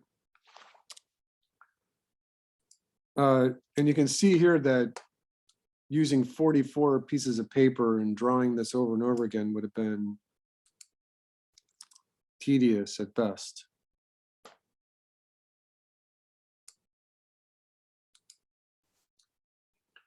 All right, so one of the things that is going to happen here is that because I'm moving this manually, the ball might jitter just a little bit when it's moving slowly. So we're going to see what happens.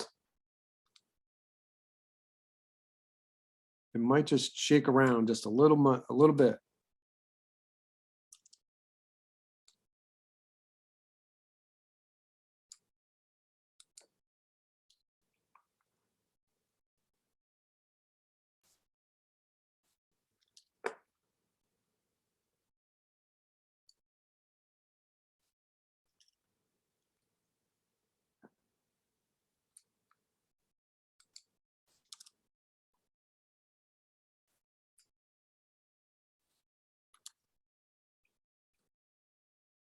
Bring this puppy back.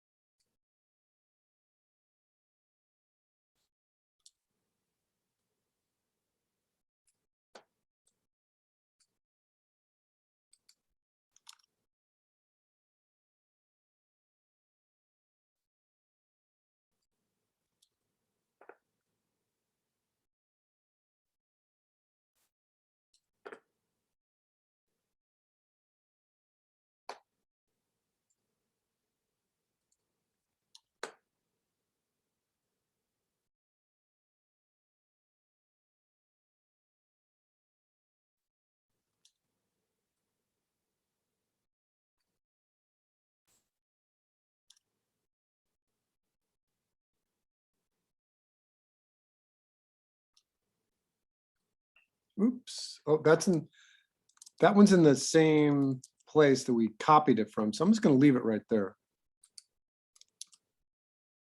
And we just have a couple more to do here. And we can do our test. We can do our pencil test.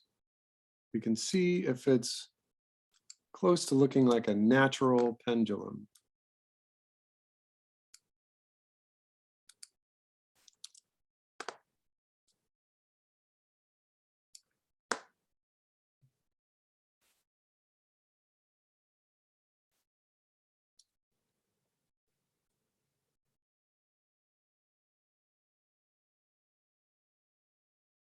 All right, save.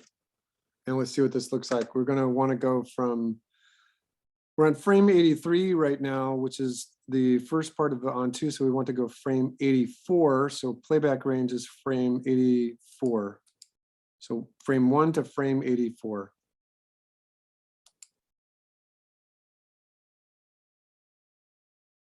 And we have loop on.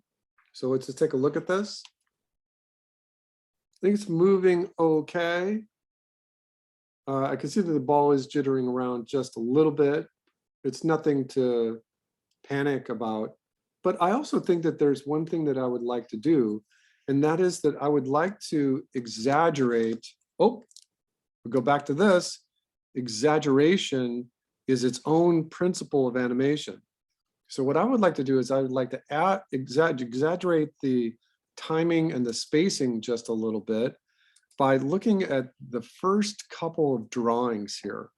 And I'm going to use my greater than and less than sign to just go frame by frame. I'm going to go backwards, and I'm going to go to frame 1, and I'm going to look at it with the arrow key and go key to key. So now I'm just using the arrow keys on my keyboard. So I think that what I want is I want a frame right here. So on my arc layer with my brush with a new hot color, I want to put a position right here and another one right here just to emphasize the ease in and the ease out of those positions. In order to do that, I have to squeeze a drawing in here. So I'm going to need, right now I'm at, it ends at frame 83, 84, and I'm going to add 2 more drawings to emphasize the ease in and ease out, and 2 more drawings on 2s is 4 drawings. So we're going to take our playback. I'm going to take the playback range up to 88. And now you can see that it's there. I'm going to squeeze this to make sure that everything we've got. So we're going to have 2 more positions. I want to put a position here and a position there. All right, so what I'm going to do is I'm going to take my frame number 1, and I'm going to highlight the ball and the shaft on frame number 1. I'm going to move the pivot point right here, or as I'm going to copy it. And now I'm going to add a drawing. And if I do this correctly, it should be blank. And it's blank. See that, everybody? There's nothing there. So if I paste it and then rotate this very carefully into that position, now that's good right there. So now I'm going to go all the way out to here. Oh, I'm going to go all the way to here. So my key position for the ball was right there. So now what I want to do is I want to take this one and I want to highlight it, move the pivot point, copy it. I'm going to go to the drawing before it and add a blank drawing. Okay, paste it, and then move it backwards just a little bit. Now I've got to get out of this too, because my animation had the pendulum going up. Now it's in that position, that's a new position, then the key position, and then it's going to jump too far.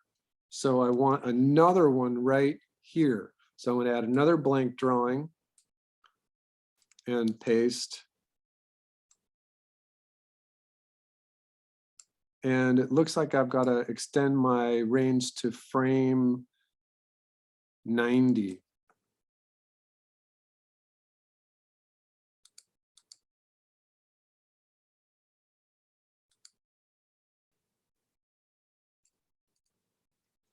All right, let's take what this looks like. And sometimes I make a mistake. All right, so I did make one little mistake, and that is right before, because the ball right here, the pendulum right here starts to leave correctly. It starts to ease in correctly. It goes all the way through its arc. It slows down, and then it goes correctly, but then it makes that jump right there. So I need the pink position here. So I need another 2 frames. So I'm going to take my playback range up to 92. And I'm going to take my layout up to 92. It's already on 92. That's fine. All right, so I'm going to copy this. Copy it. I'm sorry, pivot point. Then copy it. All right, so I need a drawing between this one and the first one. Add a drawing after. Paste it. Oh, I copied the wrong thing. Hold on a second.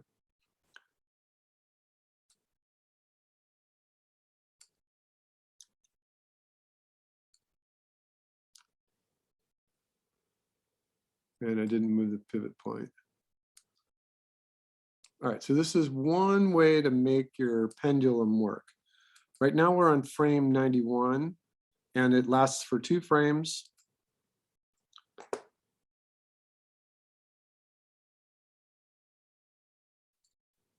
So we want it to go to frame 92. So our playback range is 92. And we're going to save this, and it's already set to cycle. And we're going to see what our animation looks like. All right, so you can see that there's more of a cushion, more of an ease in and more of an ease out.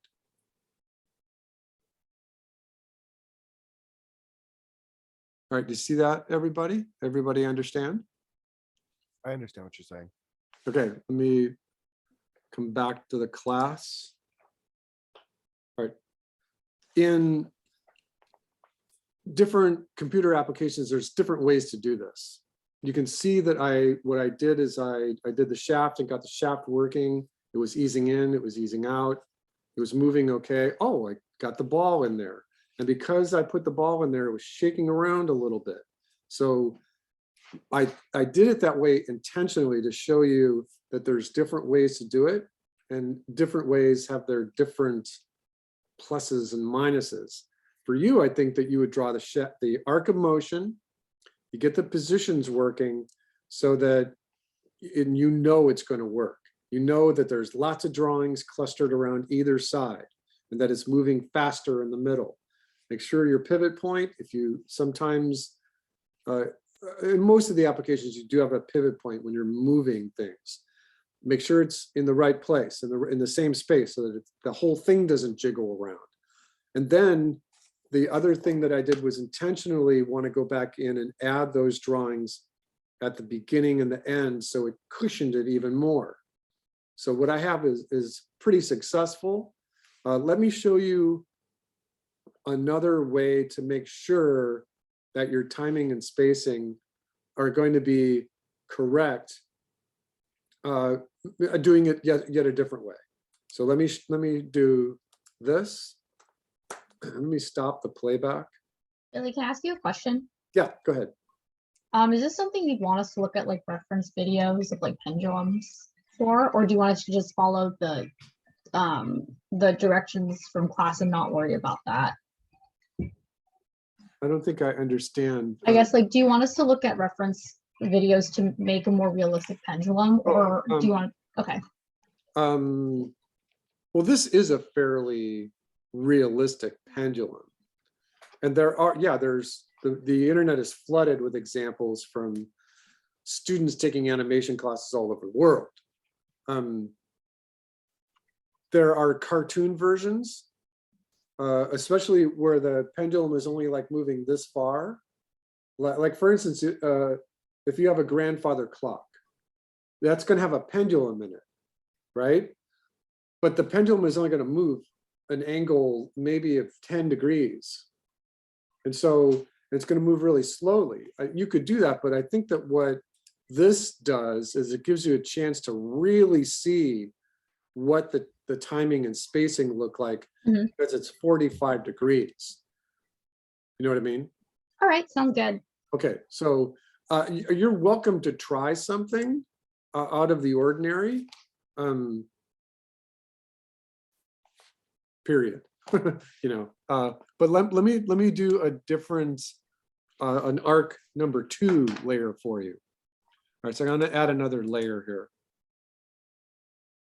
And if you want to move your layer, you just take it, you take this little move tool. So I'm just going to put it on the top. All right, so what I'm going to do right here is I'm going to brighten up our first arc layer just so I can see it a little bit. And I'm going to pick, ooh, yeah, dark purple color. And I'm going to just follow this arc as well as I can.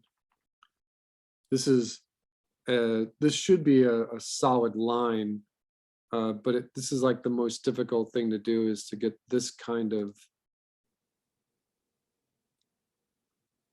arc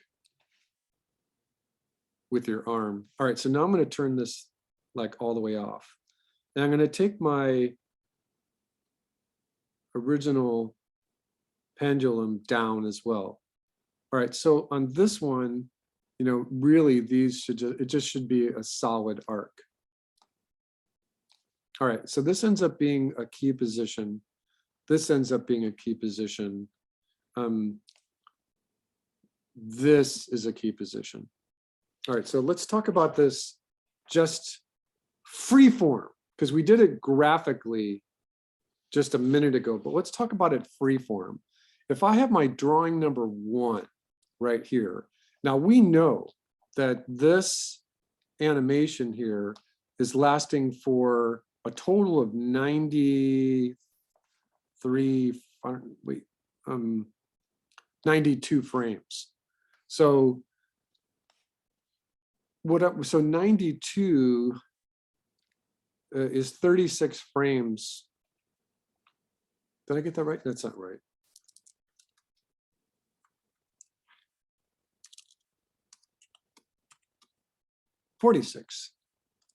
Forty-six frames to go from here to here. So this technically would be frame 45. So on this layout right here, I could say this is drawing number 1. This is drawing number 46 out here. And then half of this is going to be 23. So this ends up becoming drawing 23 with the general overall sense of timing, that now this, when it comes back, so it's going this way, this is 46. This, now we're going to add 23 to this. So this same position here on the way back ends up becoming 69. And I'm circling these because these are key positions. And then if we took the frame 92 and put it right on top of frame 91 to make up a total of 94 frames, that means that frame 1 would play. It would go through all of its animation. Everything has got its own unique position and space, and then it would come back. And if we put frame 92 in the same exact space, that this position would be lasting for a total of 4 frames, and it would be sticking a little bit. Does everyone understand that? 23, 24, 46, 47, 69. And if we put drawing number 92 right on top of drawing 1, it would hold for a total of 4 frames.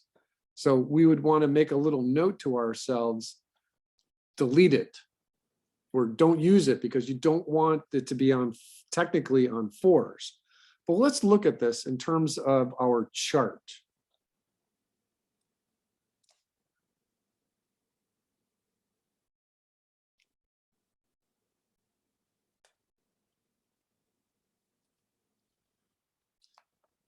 because we need this 92 position here, which we're going to put a little asterisk and we say we can delete that one. So if we want this to ease into the motion and then ease out of the motion, or like the other handout said, slow into the motion and slow out of the motion, remember that it's going to do the same thing going the other way. So now it's going to ease into the motion going this way, and it's going to ease out of the motion as it's going this way, or slow out, slow in. So you ease out of the motion, ease back into the motion. So having that concept in your head, let's just kind of look at this graphically. So let's just put a mark right here where half is, and another mark right here where half is. And let's just we're just gonna kind of fudge the quarters, just because I want to know where they are graphically without being married to it. And I'm gonna put those on the chart as well. So that was my half positions, and these were my quarter positions, just like that. All right, and so we're just keeping track of what we're doing on the actual animation and in the chart. Let's say that I wanted to really make this slow into the motion, so that every time that I drew this position, I want it to speed up just a little more. So this space is getting a little more, right? And I'm gonna go, oh, this one's gonna a little, so I want that space.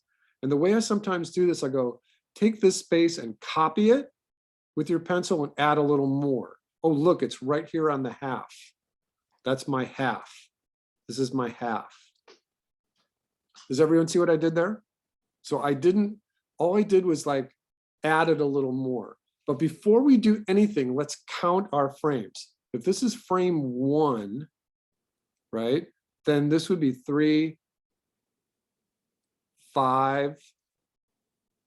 This one here would be 7, 9, 11, 13, 15, 17, 19. And if I put 21 right here, ooh, look at that. I'm at 23, so I got it right. And all I did was just add a little bit more. So instead of trying to do the graphic thing here, I'm gonna now copy what I did going backwards. So I'm gonna hit frame, so this is right in the half, so this is frame 25.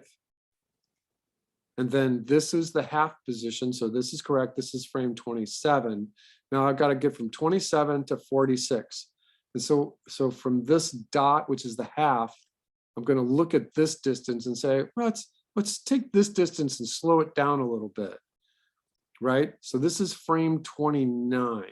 That would be the accompaniment of this one right here. How many frames do I need? How many drawings do I need? 1, 2, 3, 4, 5, 6, 7 in order to get to this position. Take this position, copy it, and back it up a little bit. 1, 2, 3, 4, 5, 6. I said 7, right? 1, 2, 3, 4, 5, 6, 7. All right, so let's Z this out and start right here. 1, 2, 3, 4, 5, 6, 7, just like that. So, and it looks a little different right here, but that's okay. All right, so that's our new positions here. So what we can do is we can do it again. We can say, let's perfect. So this layer 4 is Pendulum 2. And we're gonna do the same thing that we just did before, but now we're gonna do it faster, which always happens in animation. You end up figuring out how to do something, and now you're gonna do it faster. Let's pick a new bold color, violet, right there. That's okay. We're on here. We're on this layer here.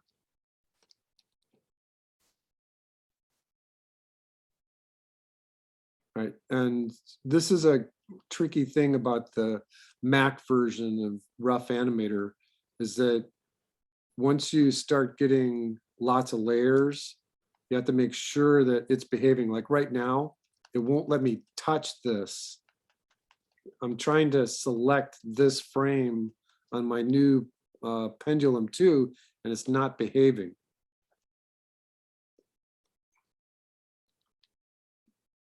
Now I think it is. Okay. So what I'm going to do is I'm going to take this new layer here and diminish it just a little bit. So this is my arc 2.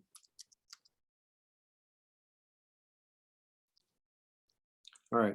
So let's do what we did before, but now we're going to do it just a little faster. I'm going to start right here. I'm going to draw a circle. Oh, hold on a second. Keep it about the same size. If you have the shift key, it always makes it a little brighter. All right, and then I'm going to take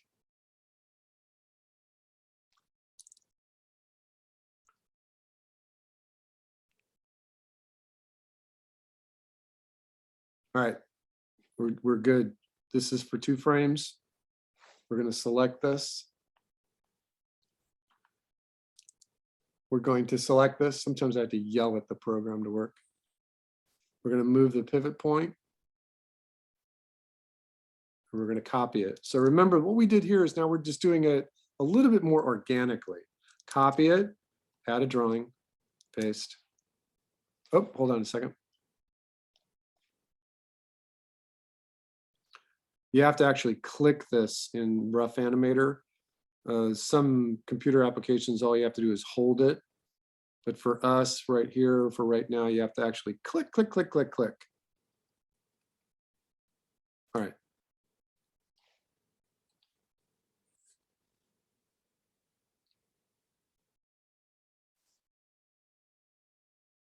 Pay attention to your marks. This test right here should be faster and cleaner.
You can see that I'm making a mistake with my stroke, and that's not usually a good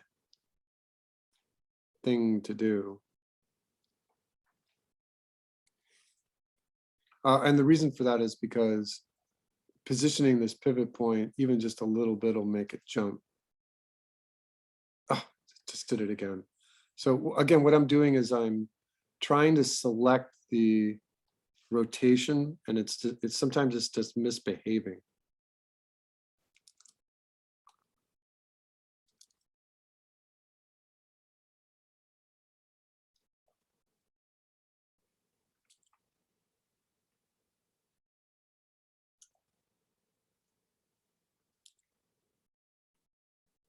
Follow your little ticks.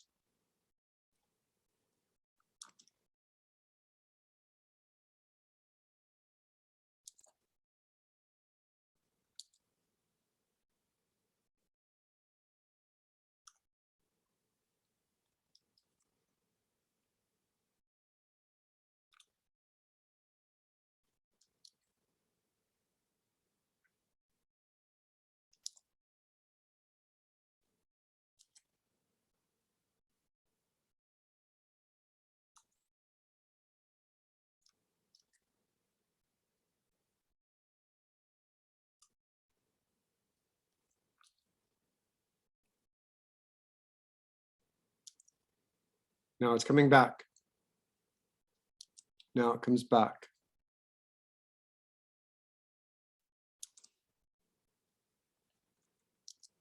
If you do this right, you should have one drawing that you don't have to do like we just talked about a second ago, because you don't want that first position to be on 4s.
All right, so we did this more organically, and I told you all that we were going to shoot for frame 92, but for some reason graphically it's only showing up on frame 82.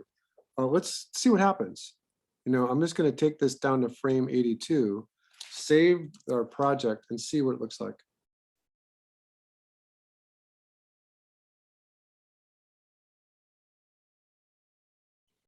So I can see that it's following my arc. I can see that it's a little faster than the one we had before, which I think is fine. You can see the one we had before is only at 11% transparency.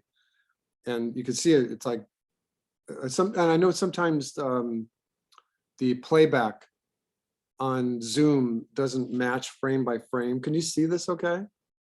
Does it look okay? But I like the one that I've got here where but I don't think I would have gotten the timing on this one to be as natural without knowing how many key positions I needed. Knowing that I needed the first key position, how many frames do I need, how many drawings did I need to get to the middle, how many drawings did I needed to get, and the middle technically would be the right side. How many drawings do I need to get to the middle of the fast of the arc, to the middle of the animation, and then the swing back. And then just adding a little bit here and graphically making sure that it looks more natural, that there's a big cluster of drawings here at the right and the left side, and that every single one of these spaces is getting bigger, and that the biggest space is in the middle right here. So I think that I wouldn't have gotten that without looking at the first test and really looking at it. And I could have just shown you one of the examples that I've done over the years, but it might not have been as conclusive for you about why this one's working. I like this. The shaft doesn't look like it's moving around. The ball is attached to the end of the shaft. It looks like a pretty natural pendulum. So for whatever it is for 82 drawings, which are 82 frames, would be 41 drawings. And remember that we don't have those two at the end here. So it's a little bit more natural. So let me take a look at this, and I'm going to go back. I'm drawing on my P2 layer, my Pendulum 2 layer. I'm in my brush mode, and I want to show you something because you all understand that looked okay. So I'm going to use my keyframe advance, and I'm going to get to this frame right here. And I'm going to put a little blur on this, a little motion blur. And I'm going to go to the next frame. I'm going to put just a little motion blur on this one too. Just a little bit of speed lines, and on this one. And as long as I put them here, I got to do them on the way back. So on this one right here, I'm going to put a little speed line. And on this one, a speed line. And on this one, it's a speed line. This one's okay. All right, so let's see if we can see those speed lines. See how it kind of adds a nice little pop to it? You see what I did there, everybody? Let's take a look at what happens if I go on this frame and add a little blur as well. Oops. So I'm just going to draw a little extra speedy bits right there. And on the way back. So the correct way to do this is copy the shape of the thing that you're animating. And then this is the direction that it's going in. And you can choose whether you want to do this or not. Sometimes adding this is too much.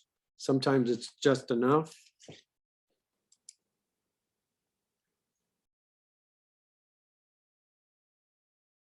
It's interesting, in this example here, our ball, or it's supposed to be a sphere, is actually white. And so all we see is lines moving, right?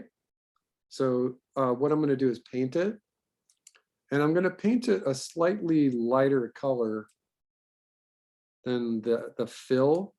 And I can just do this really quickly. Now you can see that it does that little, I'm not going to paint all the way to the line thing. I'm going to give you a horrible little look to it. Sometimes if you zoom in, it helps. And it's not letting me paint all the way. If you have the graphic application, I'm sorry, the PC, it might let you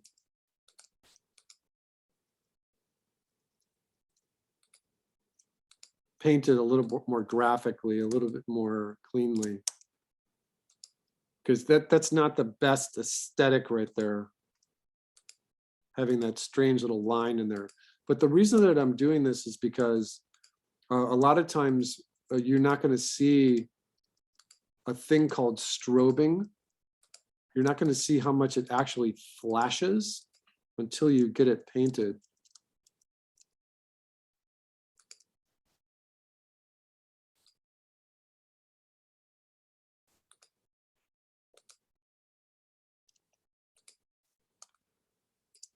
And again, I don't know how this is going to actually read on Zoom, because the Zoom tends to drop frames. So let's take a look at this, save it. Let's go back out to 100%. Play. So you can see that there's a little strobing, a little flashing, because you've got a much darker color against the white background. But I think it adds more realism to the actual motion. And if we can take the arc 2 layer down and the arc and the shaft here off, we're going to rename this P1.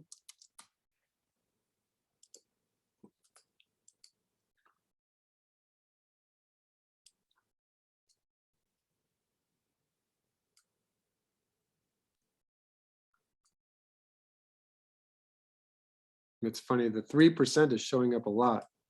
So I'm gonna take this off. So I just want to see what my final animation looks like here. And now I can definitely see the strobing, and the strobing is like this little flash where it looks like it's pulsing. You see this in movies and live action and animation all the time, especially when there's a camera move. But for us, we're definitely getting the feel of what the pendulum looks like. And I do like those little motion blurs in there. I think a couple of them might need to be toned down a little bit. And with this rough animator application, the erasing tool is kind of funky. The rule here is that you want the lines to cross over. You don't want them to be too messy. Try to keep it as clean as possible. Maybe a little bit less on this one. So I'm just going to take out this one here.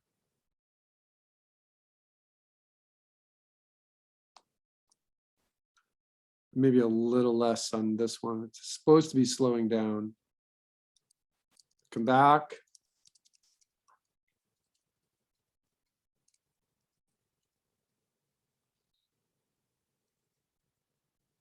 That one's okay.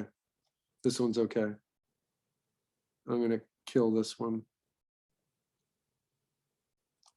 All right, save it. Just to brush it up a little bit. So I think that this is a good first project to get you going. Again, I think that what we're talking about here in review,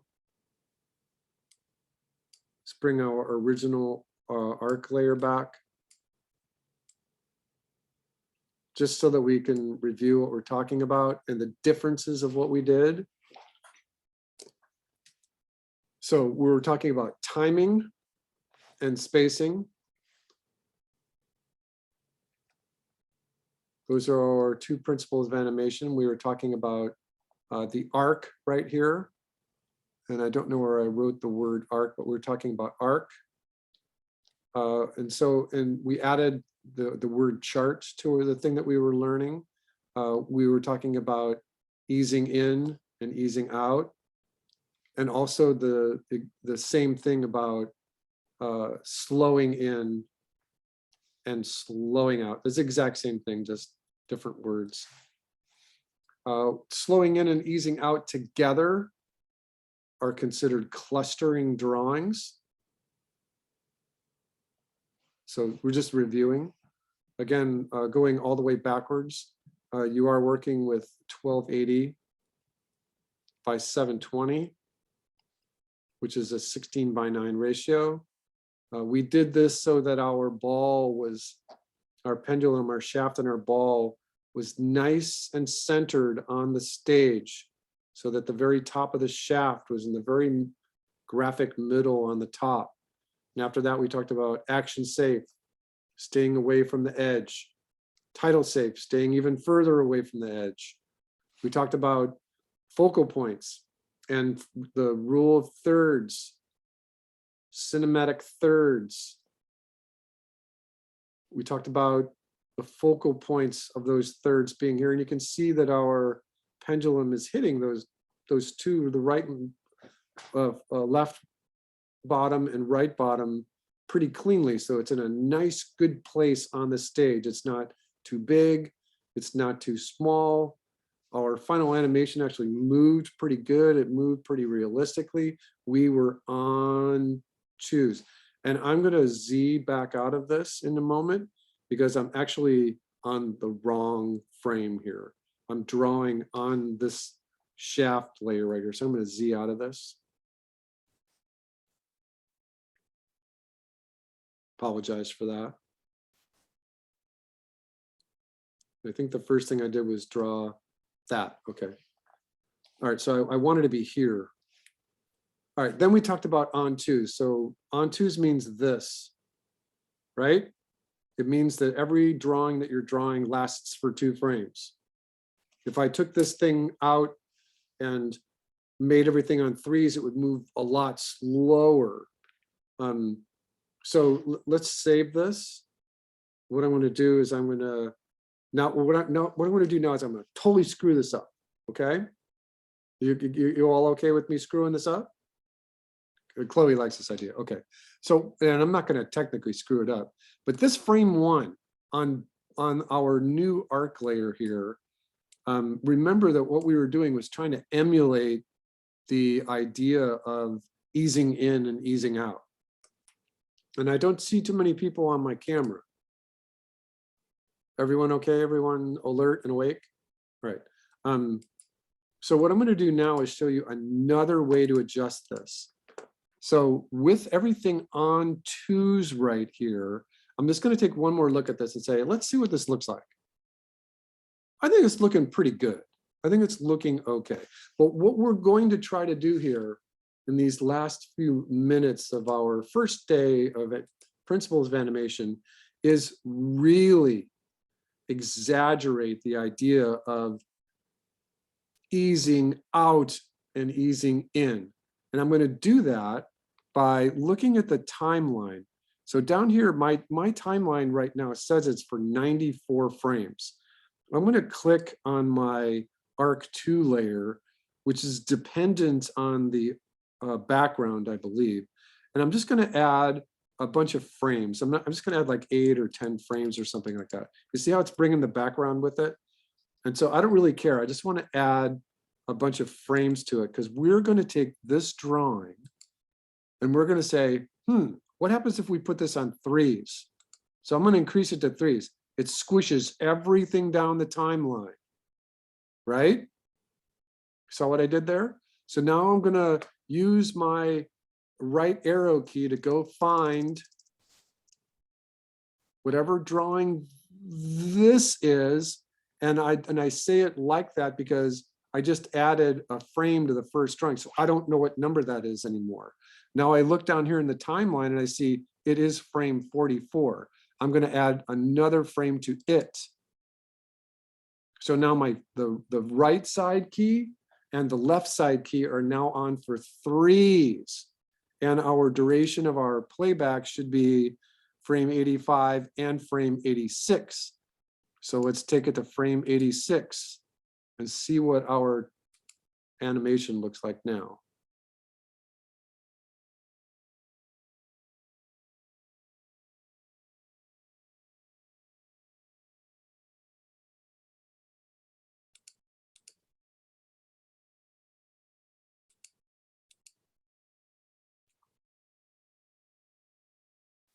I don't know what I did there. I think I painted this whole thing. Let me see what I did. I don't need this drawing here. So we are at frame 83, 84. Let's do this again. And I think it's looking okay. I think it's looking a little better. Oh, but yeah, that's right. So I can see in my timeline that the timing now, the spacing is the same. Everyone okay with this? The state that we didn't affect the spacing at all. We're affecting the timing now. The timing of the left extreme and the right extreme are on 3s. So let's see what happens. Let's go to this drawing and add another frame here. So now the first and the second drawing are on 3. And on this drawing here, we're going to, on this drawing here, we're going to add a frame.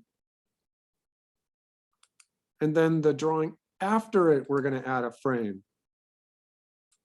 So now for this drawing right here, it's on 3s. This drawing's on 3s. When we get to the very right side, that drawing, this drawing, and this drawing are on 3s.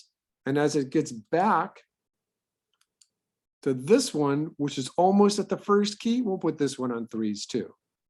Now we'll see what frame we're on. Frame 86, 87, and 88. So now we want our duration to go 88. This should be frame 88. Let's see what it looks like now. So now we've totally exaggerated those right and left positions. I think it looks a little more natural. Everybody okay?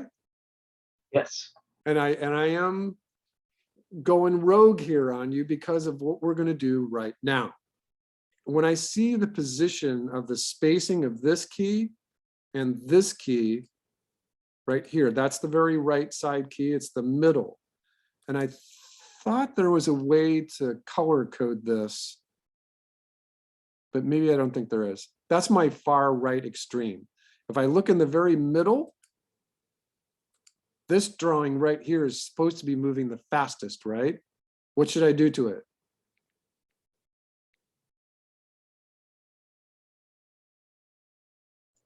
Or can I? What if I put it on Put ones? it on ones. So I'm going to put that on ones.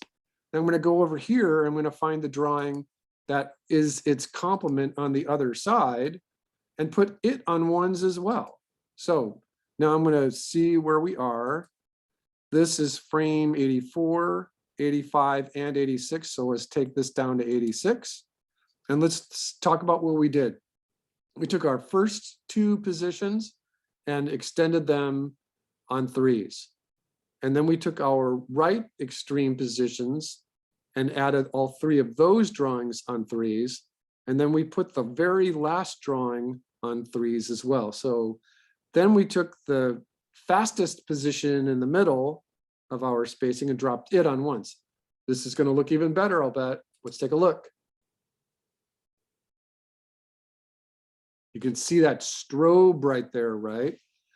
Let's think about this kind of logically. We're going from 3, 3, 2, 2, 2, 2, 2, 2, 1, 2 twos, 3, 3, 3.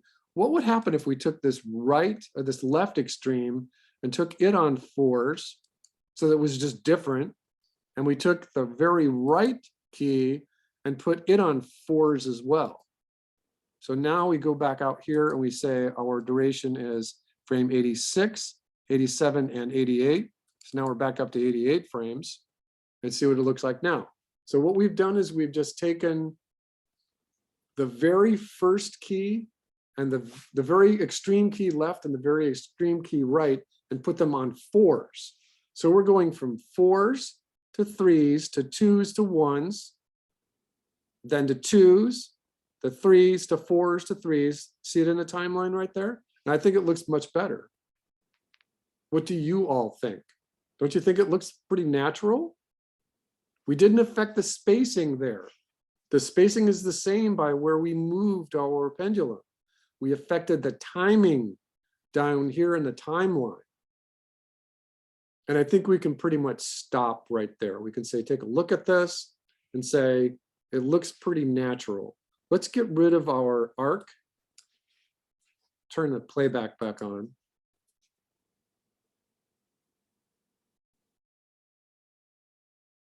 I think it looks pretty good, right?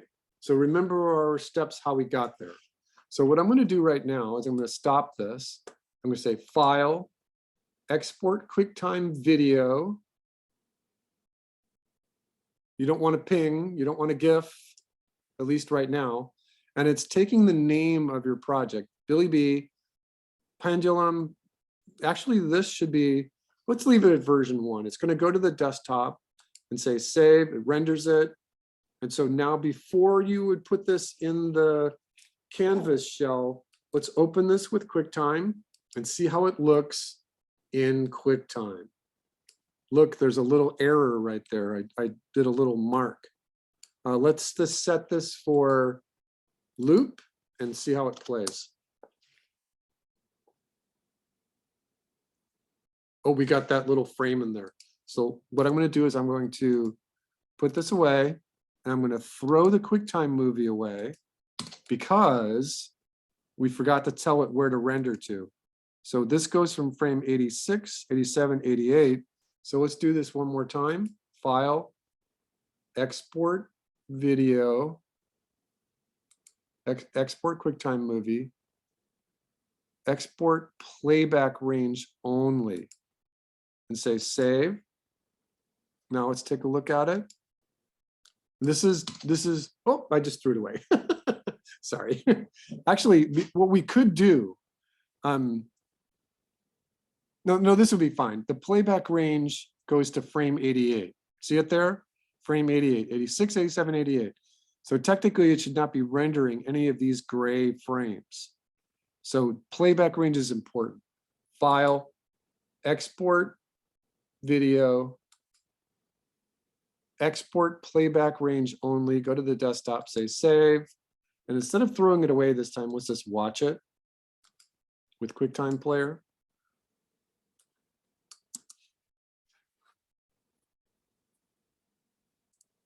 All right, set it to loop.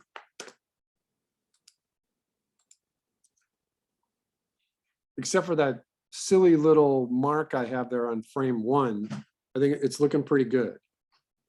See that little mark flashing there on frame 1? All right, so I've taken you through a couple of different iterations. What I'm going to do is I'm going to take that QuickTime movie and drop it in the chat so you can look at it for reference. You know, it's a fairly straightforward project, but what I like to do a lot of times is give you different approaches to get to the same result. You do not have to make all those mistakes that I made, because I did those as a teaching element for you. What I would like to see from you next week is it's a QuickTime movie, named properly, CK, Chloe Kim, because she's first in my Zoom window. CK_P_V2, because you tried a version and you didn't like it. Again, I think that if you have a PC and you draw the pendulum ball with a graphic tool or whatever, Cg or Procreate, whatever you're using, if you use a graphic tool, it'll paint a little more cleanly. If you want, you can put like a little highlight and a little shadow on it if you want. It doesn't matter to me. What I want to pay attention to is, are you trying that different timing like we just did there at the end? You want it to hold at the ends. You want it to slow in and slow out. So without affecting the spacing, affect your timing. Hold it and just play. The idea would be play with those positions. Make sure that you, when you start the pendulum on one side and you go all the way to the other side, that's great. This is on 2s, bring it back, but don't let it sit in the same position for 4 frames, because then it'll stutter, it'll stop, it'll hang. What you want is a very natural swing. This pendulum does not decay. At the Exploratorium and the there's a couple other places that have pendulums in the city that are really, really big, like a 150-pound ball, and they have it on a big swing radius, and it shows you the curvature, I'm sorry, the rotation of the Earth, because if a pendulum goes opposite of the rotation of the Earth, it'll swing in a circle, but you just don't see it. It's very interesting, and it decays over the course of the day. The length of the motion gets less and less and less. Every day they have to restart it. All right, pendulum for next week. Any questions? Should we add the little like motion lines on the sides? You can if you want. I think that what I was doing right there was trying to get your visual intuition going with the idea of timing and spacing. So even though that very bottom drawing was on 1s, that little motion and speed lines helps you see that it's moving fast. If I move my hand like this in the Zoom video, you can't see my fingers. So it ends up becoming a touch more realistic, if you will. And you can put them in there if you want. It adds to it, but do it after you've got your timing set. I'll make a shell for this for you all here in just a little bit. And so you put your QuickTime movies up, and we learned a while ago that trying to play your movies by sharing your screen is really sets Zoom on a ferocious, I'm not going to do it kind of mode. So I will just play it from the canvas window, and that usually works pretty well. Okay, everybody okay? Pendulum. And as the course goes along, we'll do a couple of different kinds of bouncing balls. We'll do all kinds of stuff related to traditional animation and game animation. We'll do walks and runs. And then you can put together something for your final, but a pendulum for next week, please. Pay attention to the schedule. I forget when spring break is. I think that's our only interruption is spring break. Other than that, I'll see you Wednesday nights. If you, oh, I forgot to say this. If you need me, use this.